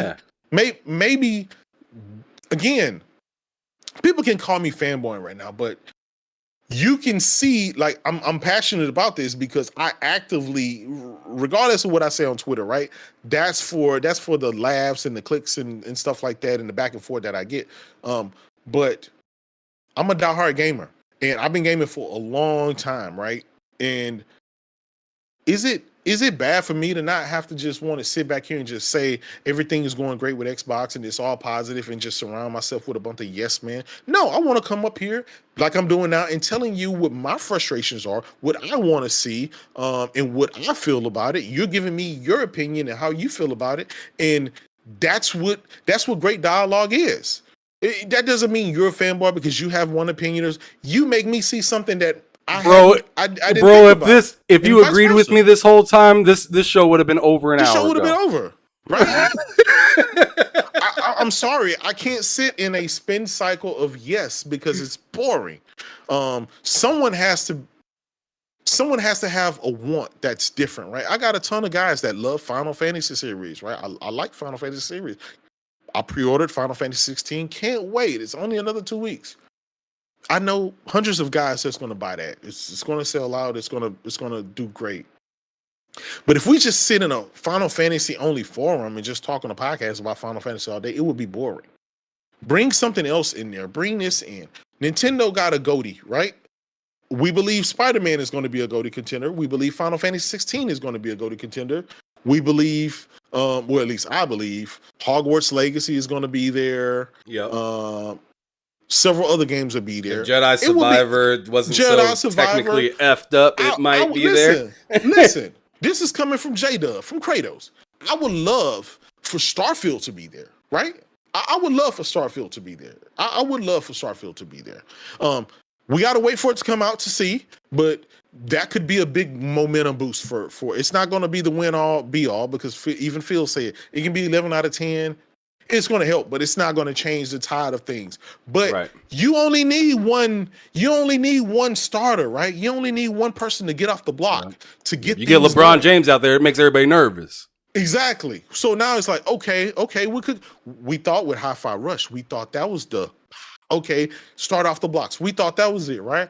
But then they step fucking back, man. That's exactly what I was talking about earlier. Like you said earlier, they get 2 steps, and so. Even, if this Activision deal go through, which I hope it goes through, so we can start talking about something else. I'm just tired of talking about it. But outside of adding all those IPs that they have inside of Game Pass day one, what does that really bring to the Xbox gamer? Is that going to say, okay, that's it, Phil did a great job, it's time to go home? No, they still have to go out and deliver great new IP from all of these other 27 studios that they have, and they got to be of high quality. They got to be of high quality. I can't stress that enough. High quality. Xbox has a quality problem. They don't have a studio problem. They got 27 studios. They're going to add another 30-some studios from Blizzard Activision, right? So they're going to have, I don't know, how many studios that do Blizzard Activision have? I don't know. I ain't counting right now. Too many. Call it. Let's say 50, right? Now you have 50 freaking studios. With that many studios, you should be dropping 10 games a year, 10 high-quality games a year, whether it's in Game Pass or $70. As long as it's first party, it's from you. That is peak Xbox. That's where Xbox need to be. That's where it needs to be, and I can't stress anything else. That's where they need to be. All right, Jaydub. I tell you what, bro. Sony and Nintendo has less than that, and they're cranking on. So that's where I stand. I tell you what, J-Dub, it was fantastic. And I'd love to continue the conversation about this in particular. But it's been about 3 hours now. So I got a few other things to ask you before we exit. And by the way, I just want to thank you real quick because you came on here. I mean, and you were 100% yourself. And and it was just a good argument. I love it. Absolutely. I love this type of stuff where people aren't getting personal and all up in their feelings and acting like they need to call their mama. Like we sat here, we disagreed, we agreed, we disagreed again, back and forth for like an hour and a half with that. It felt like an hour and a half just with that part of this, with that topic. But anyways, so just a few questions before we close out of here. I want you just to briefly tell me like how you got into like this content creating and stuff like that. Well, I'll tell you this. Last generation ushered in an era of content creators that we've never seen before. And it was all because of the consoles last generation having the capability of streaming to various platforms. I never thought I would be a content creator. I never thought any of that stuff, right? I'm the guys, just I have my friends, we play our games, I'll play my single player games, we play our multiplayer games, and that's it. But last generation, man, ushered in that where I would have these conversations just like you and me and my friends would have these conversations, and we were like, you know what? We basically did a podcast. I mean, we talked like we're on a podcast, we kind of debated back and forth about gaming. It was great content. Why don't we record this and upload it to YouTube or to something like that? And a good friend of mine back then, you guys probably know him as Iron Wolf. We used to be playing games and stuff like that together, and we would get in there, and he invited Nancy, aka Titanfall Princess, and they were like, man, Jaydub, you should do the podcasting thing. You're really good with this, and we can sit down and record it. So Iron Wolf, he said, hey, listen, I'm going to record our conversation. We're just going to sit here and play games and have this conversation just like you and I. I'm going to record and upload it to YouTube. If it's okay? I said, yeah, sure. And we did it. It turned out great. It basically turned into a podcast. And so I got more comfortable with that. And Nancy had a podcast and she invited me on her channel and I did that. And Porter Rock, he introduced me to everybody else and stuff like that. And before you know, I started kind of branching off, started going to E3s and PlayStation Experience and stuff. And so I got to meet Persona and Jaleesa and everybody else in the community and stuff like that. And little by little, I started knowing everybody, and in real life, and then online and stuff like that. And man, I started going to everybody's podcast, and before you know it, man, I am where I am. I'm here. And I enjoy it. I enjoy it talking gaming with you or anybody else. Absolutely, that's pretty dope. Is there any specific people? Because I like to do this little segment real quick. Is there any specific people that you'd like to shout out that really put you on? That you want to give that specific kudos, like thank you to this person. Absolutely. I named Titanfall Princess and Iron Wolf, but I'm gonna be honest. My brother Porter Rock, he introduced me to a lot of people. He introduced me like to the next gen 720 and the mooches and the craps of the world and stuff and the all day digital and the K megas and everybody like that. Kind of start being Porter Rock introduced you to K Mega. Yeah, because K Mega was on the podcast and stuff like that. We were kind of like all there, and even though I was kind of like in the back, eventually I started being a little bit more vocal and stuff like that, and then I became one of the guys and got a little bit more comfortable and kind of got a little name for myself and stuff like that, and that's just kind of how that worked out. Yeah, man. Salute to my brother Porter Rock, man, and Next Gen 720, man. He gave me the game. He gave me the game about this content creator and what to do, what not to do, how not to get demonetized and how not to get banned and all kind of stuff and things you can do. And he's really solid on the business side. and there's a lot of people. There's not really just one person, but it's a lot of those guys that fostered with just introducing me to people. And salute to my brothers, the Iron Lords. Shout out to Iron Lords podcast, man. I got close with them years back. Close with them. They had me on their podcast, and I kind of been like family with them. They like family with me, man. And everybody kind of rock out. There's kind of like this circle. You and I were talking before the podcast where, like, you know, Right. everybody in the YouTube sphere kind of have the same audience, and we just kind of move on here and move there and kind of move around. And so you get to know everybody. And once you get to know everybody, it's like, regardless if you're on their podcast a lot or not, but sometimes you create solid bonds and solid relationships. And I can only say everybody that I've kind of met in this, we have a solid relationship. I don't have any enemies or anything like that. You know, regardless, don't let the Twitter banter fool you and stuff like that. Most of that stuff is just for your entertainment. You know, most of those guys. Yeah, I've heard. Those I've are my heard brothers. They got my some- cell phone Mhm. numbers and stuff like that. We've met in real life. We went out drinking and partying and everything else. And, Yeah, I know. Like, seen don't you and Tim Dog be talking and stuff like that? Yeah, that's the homie. That's my brother, man. All the time. He got my number. I got his number. You know, I mean, all we do is, you know, talk all day, every day, in DMs and stuff like that. We're in a group, so a lot of stuff is not transparent to you guys behind the scene, but all of the bickering and stuff that goes on Twitter, dude, we playing that stuff behind the scenes about what we're gonna say and what we're gonna do and stuff like that. And it fosters, it's a strategy to it, and it fosters you know, clearly clicks, but entertainment and value, and people get to know people and stuff like that. And even the guys that don't like me, they follow me and stuff like that because they do like the content that I provide. They like to go back and forth with me. And a lot of times I'll follow them just because it's a solid conversation, even though it's back and forth. They are on the Xbox side or whatever and consider me on the PlayStation side.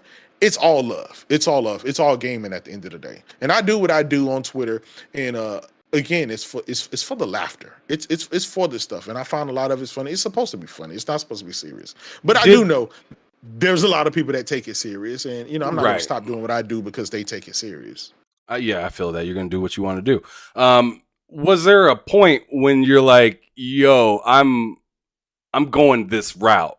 I'm gonna get under your skin. I don't give a damn." Like, did you walk into the scene like that, or did you kind of formulate that throughout some time, and you're just like, did one person say something and it was just like, he just hit this switch, you know what I'm saying? Like, you know, like, did something happen? What happened? Listen, I'm gonna tell you this, man. I learned, right, and I learned it from a couple of people. I learned from, like, you know, Next Gen 720. You can't have a thin skin. You can't be a content creator. You can't be in the Twitter sphere and have a thin skin. People are going to say stuff, right? They're going to say stuff. They're going to talk about you. They're going to do this. But if they're not talking about you, that means you're not doing what you need to do. And so you always keep them talking about you. And that way they might not like you, but they know your name. And you keep that strategy, man, you'll be successful. And keep it straightforward, man. Keep it about gaming. Don't get personal. Don't go into the crazy stuff. But me, it's more so as, you know, I wanted to, I'm not going to, you know, say, but I kind of started the whole troll scene where it's like, I'm the self-proclaimed troll. I call myself a troll. A lot of stuff that I say. But the reason why it gets on a lot of people's skin is because 99% of the stuff I say has a lot of truth to it. And sometimes truth, people, you know, don't want to hear it. And I thank you for having me on, because we've had this dialogue, and no matter how much we disagreed or how much you thought a different point of view or something like that, it was respectful, and it was all about gaming. It was all about love, because you're an old school gamer. I'm an old school gamer, and at the end of the day, it's about having fun with games. And I think that's what we should all be doing. And we can laugh at each other and joke and crack fun about Sony fumbling a show, or Microsoft fumbling a game or something like that. But at the end of the day, you know, most of us are playing the same games anyway, right? We're playing Street Fighter, we're playing Diablo, and blah, blah, blah. So, I ain't gonna lie. When I pulled up on your stream one time, you were, I've told a few people about this. You were playing Halo Infinite. Yeah. And you already know what I'm talking about. You were playing Halo Infinite. And I was like, let me check out Jaydub. He's playing an Xbox, saying, what's happening over here? Let me go check this out. He turned it on. He was playing for a little while. And then you turn it off, and you like grab your eyes. You're like, oh, my eyes. I think I need to turn on my PS5 and get some. And I was like, no, he fucking didn't. I made so many people mad with that. Yeah. I made so many people mad. I did. I was salty. I was like, this motherfucker right here really gonna turn on an Xbox. Why do you even buy this shit? You know, look, you gotta know how to deal with me. You gotta know that it's all jokes, it's all laughs. I did it recently. We streamed Redfall. We streamed Redfall. You literally need to fix your eyes after that game, dude. I'm not gonna lie. I ain't gonna lie. It did start to give me a headache and stuff like that. And but here's the thing: you can say what you want, but I play the Xbox games, no matter how bad they are, and I stream them so people can see that. Okay, I'm playing the game, but I'm actually giving it opportunity, because a lot of people like, oh, well, have you played it to be talking bad about it? It's like, yeah, here's the link to the video of me actually playing. I put in like 2 hours streaming through it. Sea of Thieves. I know guys laugh at me all the time because they saw me playing Sea of Thieves and stuff. I enjoy Sea of Thieves. Me and Post Up and a few of our other compadres. We played that when it first came out, and we had so much fun. We got attacked by the Megalodon and the Kraken at the same time, man. It was bananas. But again, we were having fun, and at the end of the day, that's what gaming is about. So I'm not going to say it, but I know a lot of people tell people, hey, listen, Jaydub, the guy on Twitter, the troll on Twitter, is different than Jaydub, the guy that plays the games and stuff like that. And it's like, yeah, it's fine. Whether they're the same character or not, it doesn't matter. At the end of the day, if you're enjoying your game, nobody's opinion of your game should sway you. One of my best games ever in history, and I'll stand on this, is Death Stranding. When everybody was shitting on it, when everybody was calling it a walking simulator, when everybody was trashing it, I was the guy that played it and beat it, and I was just enamored with it from the beginning to the end. And I can't wait for part 2. I'm gonna let you know some honesty right now. I fucking was talking so much shit about Death Stranding. I even got the game, played it for a few hours, and was like, no, this game is trash. My brother Loke said, yo, bro, 2 hours isn't good enough. Give it a started the game. Just give it a couple more hours. Yeah, 5 hours. I ended up no life in that game a year after smashing on it. A year after telling everybody how trash it was and saying, don't play it. Yeah, I ended up loving it. Yeah, and then I had to redact every. I mean, I didn't take it. I didn't take nothing down. So I mean, you can go back in the past and see it. It is what it is. I ain't gonna go searching around and deleting stuff. I mean, I said what I fucking said. But I mean now, at the time. But now I'm just like, God damn it, that was pretty good. Now I'm looking forward to the second one. And for anybody that's watching this and they're like, oh man, Redfall made your eyes hurt, that's bullshit. No, it ain't. Star Wars Jedi Survivor made my eyes hurt too. And that game is fantastic. It's just when a game is busted and broken, man, and you're running and then like the whole screen stops and then it keeps going. Like, I don't care how great of the gameplay it is. If your game's fucked up, it's fucked up. Yeah. and I think I know you beat the game. I think, right? Redfall? Yeah, I beat that. Yep. And I'll be honest. So I got to about an hour in. We got to about hour and a half, I think. And we just couldn't do it anymore. Like, I went to go lay down. And were you playing on PC? Huh? Were you playing on PC or on Xbox? No, I was playing on my Xbox Series X. Thank God, because it's even worse on PC.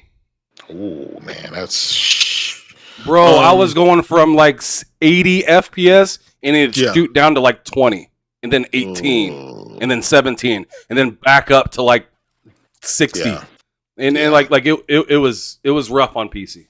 Very rough. It's but again, I gave it a try. I gave it a genuine try. I streamed it with friends, so at least it could be better, right? Because you can play a lot of games with your friends. Some games you play solo, it's like I can't get through this. Like playing Sea of Thieves by yourself, it's probably no fun. But playing it with friends, that's where to play it at.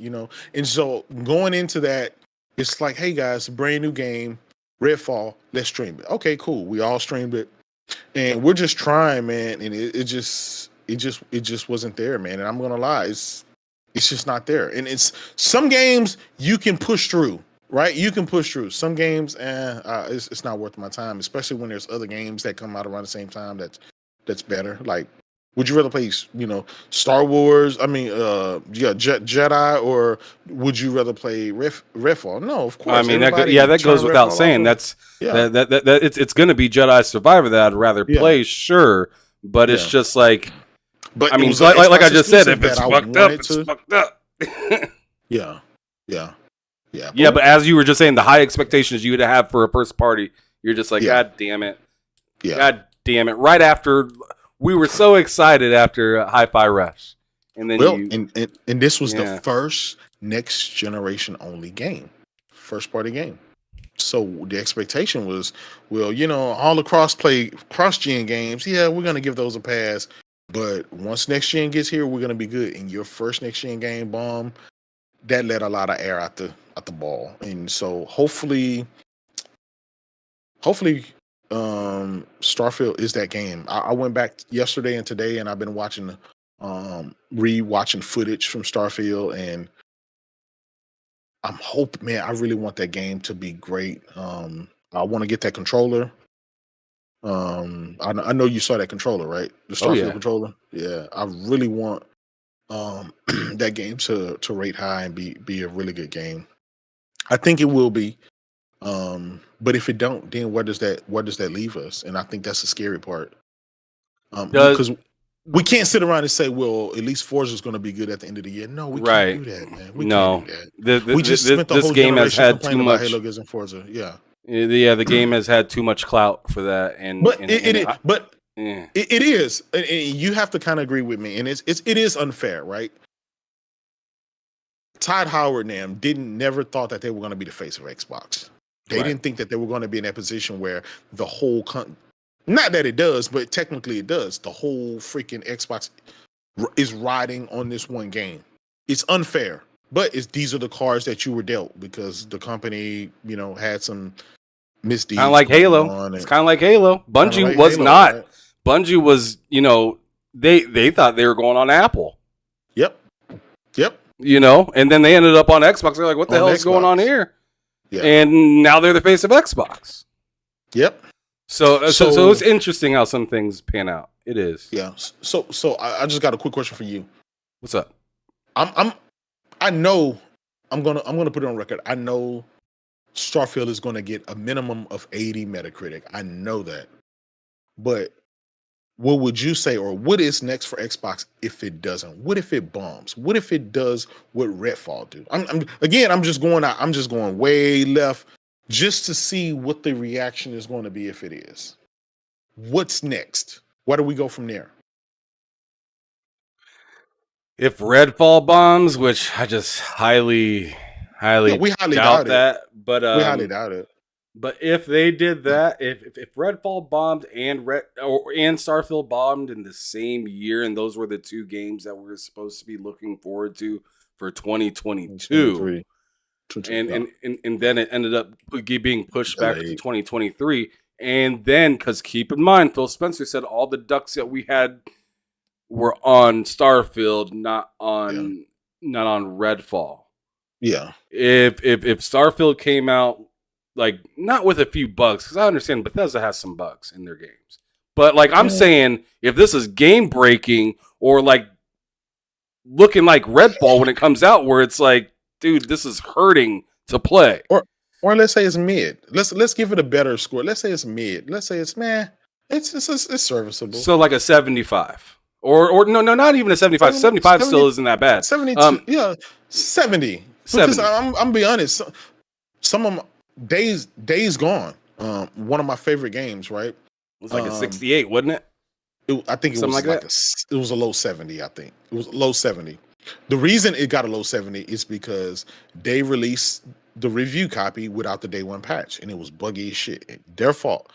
Me, I have no qualms about developers getting beat up and their games getting rated low because you delivered that game to those reviewers in that state.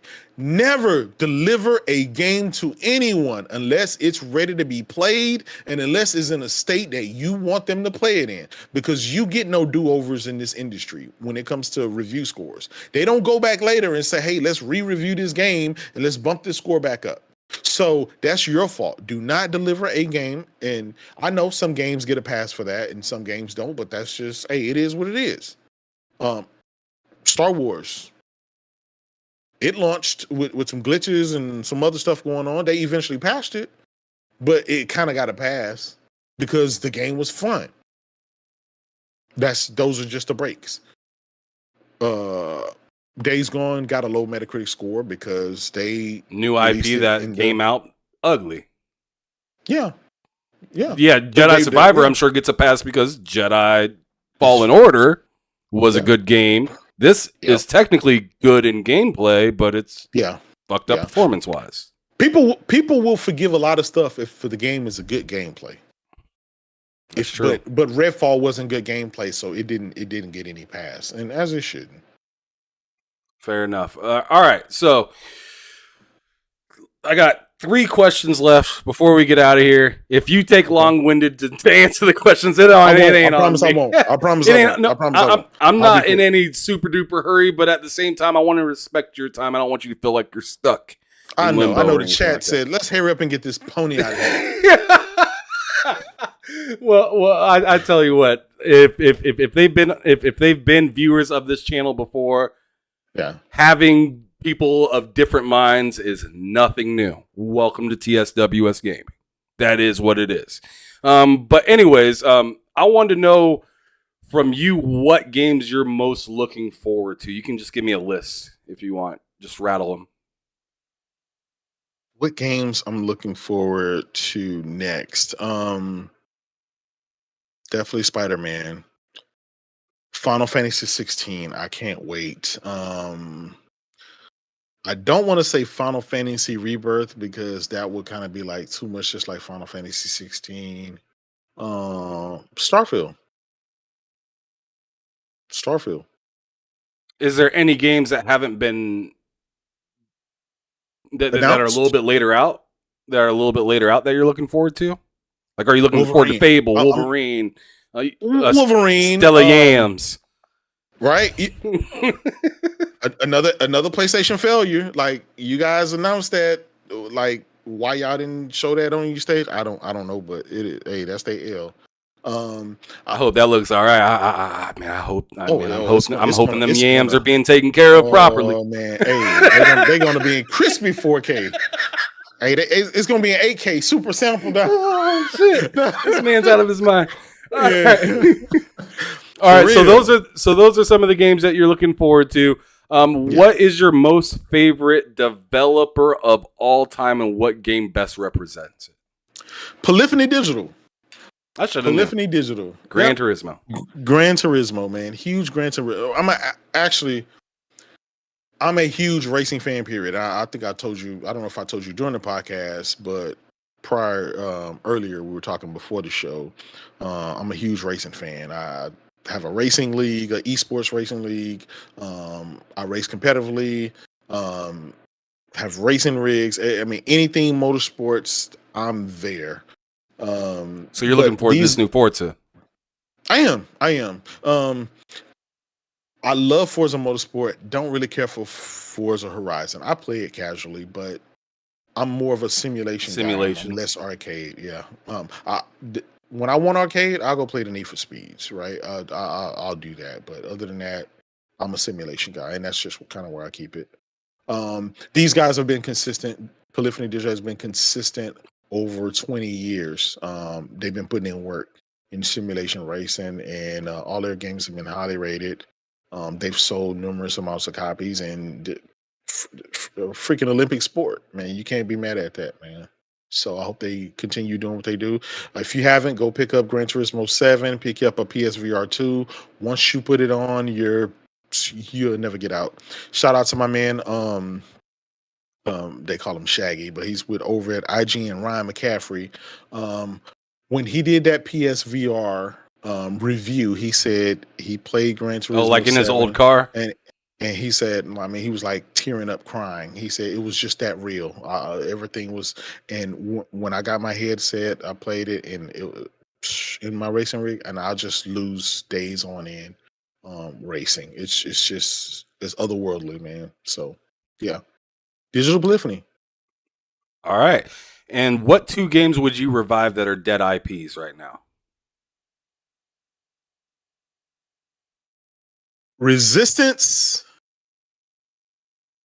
And believe it or not, I mean, you may laugh at me, but Cameo. Cameo, okay.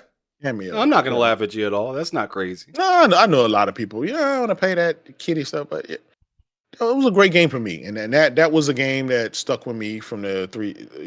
Was it the 360 era or the OG Xbox One? I can't remember, but I think it was the 360. Was it the 360? Cameo came out on 360. Yeah, came out on 360. Yeah. I still got it. But it was a great fun game, and I'm okay. Wasn't it on the instant replay? I think. Yeah, it was. It was. I still got it part of my library. So, not every game has to be this over the top 100, 200 million dollar game to have fun. I do like for example, I'm playing this game called Red Matter in VR. I'm at the very end in PSVR. It's called Red Matter 2. Excellent game. Great game. I'm at the very end of it. Once after I get off of here, I'm gonna go and finish it and go ahead and beat it. But after I'm done with that, I want to jump back into a light type game, because sometimes you get stuck in these games that are hundreds of hours. And think about it, we got Diablo, we got Street Fighter. That takes up majority of our time now, right? Fucking A, man. That Diablo's a goddamn devil. Dude, you can't just jump into Diablo for 20 minutes, right? You gotta you're like 3 hours into Diablo before you can take a break. It's a whole swag. Exactly. I think I'm level like 26 right now. I'm 53. I lost my fucking mind. So I'll play like 3-4 hours of Diablo, and then I'll quit, jump on Street Fighter. Or jump in Red Matter. I'm that type Mega's of doing the exact same thing. He's been bouncing. I rotate between like 3 or 4 games, and then so my grind is, unless it's a game like you said, unless it captures you and you just can't put it down. But I know Diablo's going to go on forever, right? So I can't possibly just that be the only game with all these other games.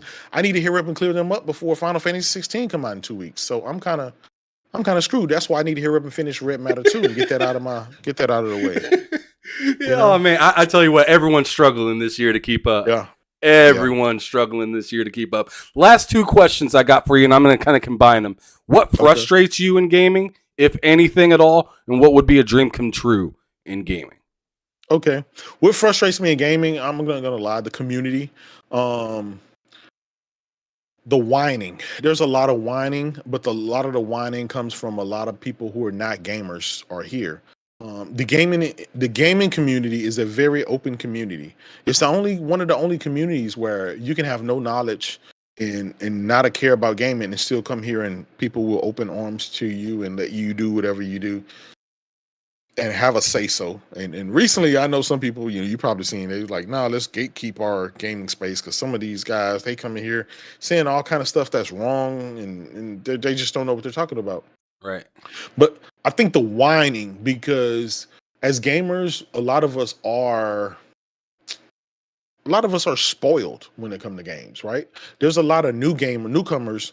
They're not old school gamers where like I told you earlier, man, we had to play games for like years on end, because I know on my end, we couldn't afford a lot of games. It's not like now I can buy 4 or 5 games a week. No, that's not how that worked. We got like 1 or 2 games a year, one on your birthday and maybe one for Christmas, and you had to ride that out. Blockbuster. Exactly. And Blockbuster, whenever Blockbuster, and that was only for 3 days, bro. Like maybe 5 if you got lucky. If it was old ass game. I gotta hear it. Yeah. And so gamers now are got to be so petty where they just whine over anything. And it's almost like, if you're a developer, you're like, dude, I can't win with these guys. Like, in the the infatuation with the next thing. Like they can drop 5 games today, and you're talking about, well, we want to showcase for this. It's like, dude, they just gave you 5 games today. Why are you worrying about what's next? Focus on what's here now. And then you find out half the guys didn't even play the game that they dropped today. So I think there's a huge frustration, man. And I think the last frustration, and it's part of that, is there's a lot of people in the community that are only here for a job. They're only here looking for a job at Microsoft or whoever, they're not here for the love of gaming or for the sake of gaming. They're not here for the good of gaming. They're just here to get a job, and they're using this community for that. And I don't think that's good. I'm not knocking anybody for getting their ducats, but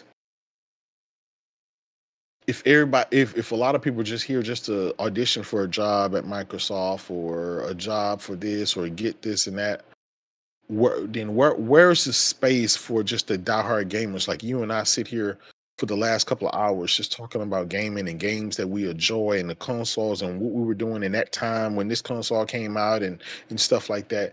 Those are actual feelings and actual the love of gaming and where we were in our lives. That's never going away. Those memories are there. That's ingrained in us. And there's a lot of people that don't have that in there because they're not gamers. They're just here to get a job and move on. So they're kind of using the community from that stuff. So that's a frustration that I have. I see it all the time. I mean, I don't say anything, and if nobody else said anything, I won't say anything, but I see it. Oh yeah, absolutely. And plus, do you want to go down the rabbit hole with this person you don't know? You know what I mean? Yeah. So yeah, I mean, it doesn't matter, but I'm here for the love of gaming, and I'm here for the camaraderie and the entertainment for gaming. That's why I'm here. I'm not here to audition for a job. I don't want to be friends with executives and stuff like that. That's not what I'm here for. Hey man, what are you doing today? You want to jump on this? You want to jump on that? You want to play this or play that? Or what are your thoughts about this game? Do you think I should pick it up, or are you gonna pick it up? Stuff like that, man. And just have a good time. Absolutely. And then dream come true. In gaming, what would be a dream come true in gaming?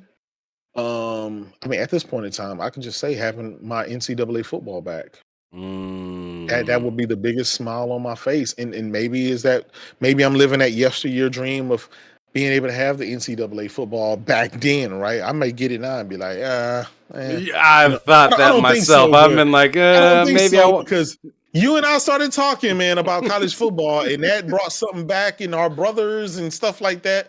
Like we would play NCAA football, man, and have a great time. I mean, I can't wait. I hope it goes through where we'll be playing it next summer. Love it.